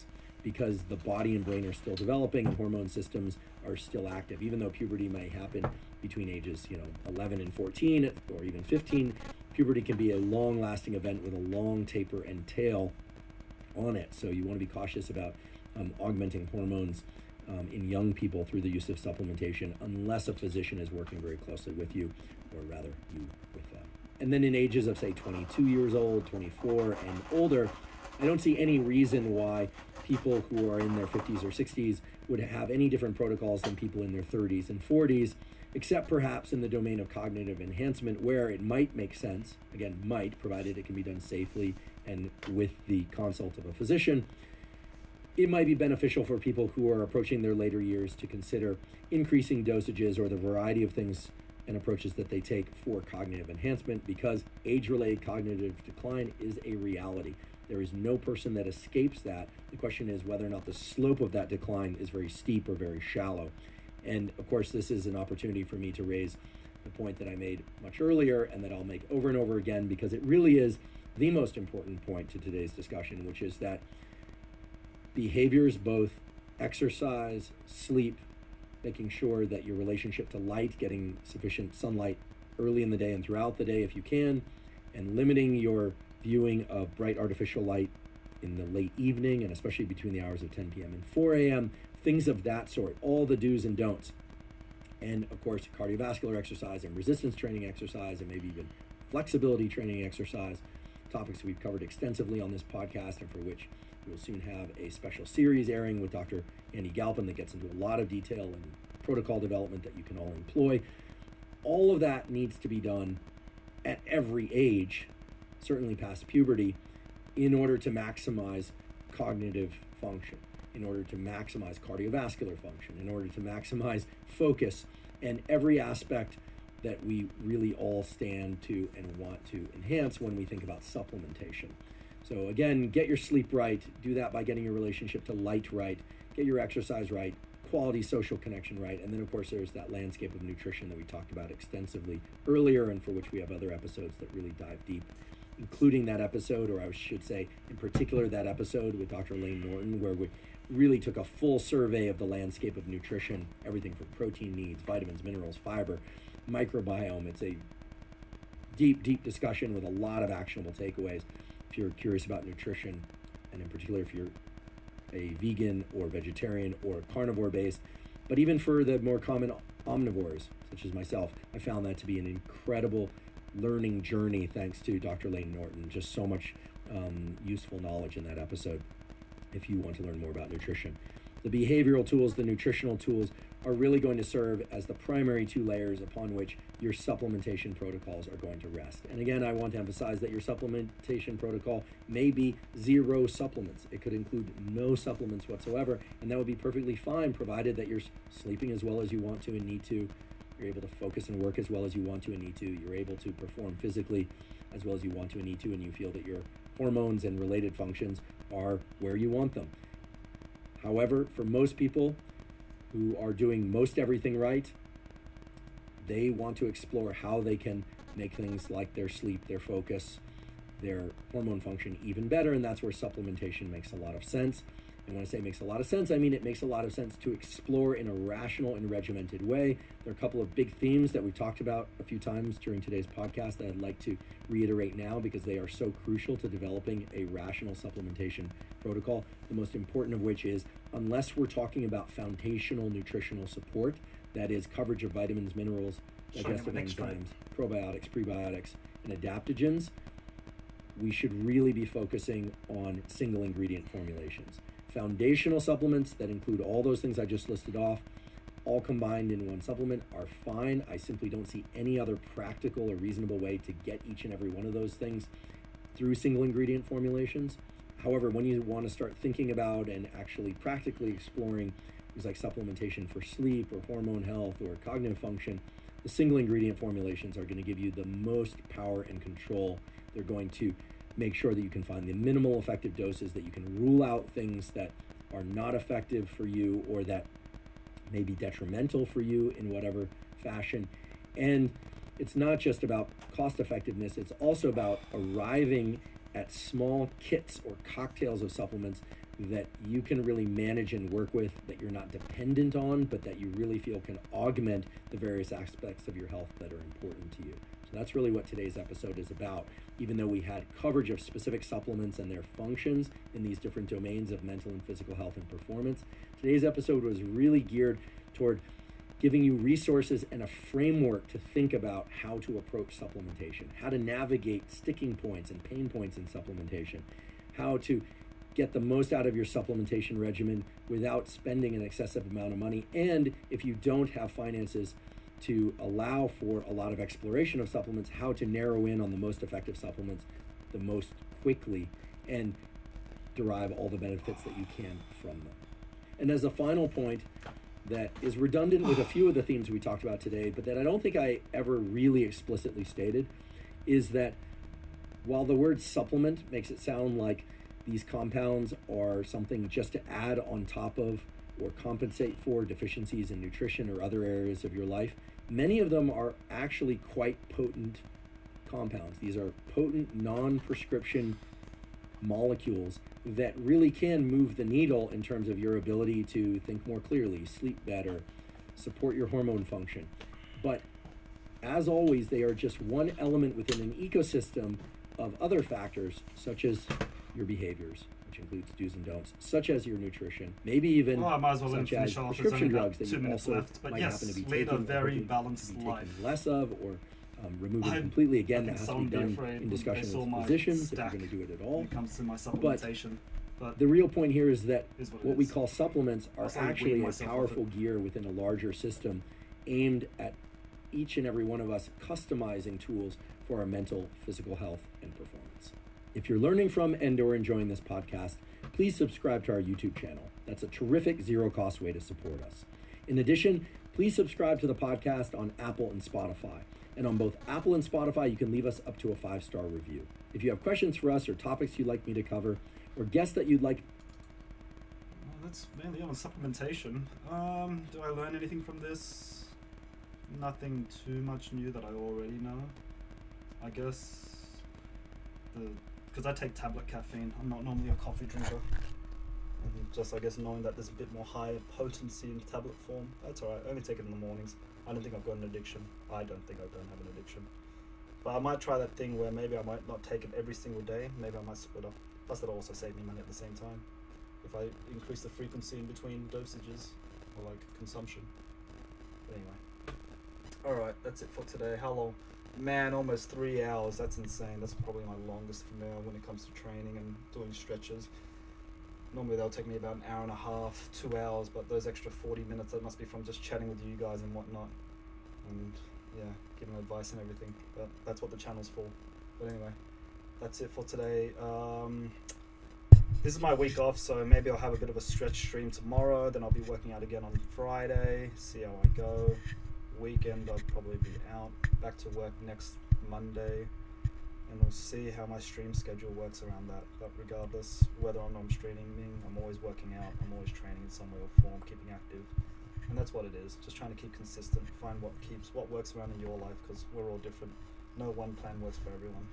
Anyway, I'm sounding like one of those broken record fitness advice gurus. Well, guru's a bit much, isn't it now? But anyway, till next time. What am I going to do now? I'm going to go get lunch. Yeah, take it easy.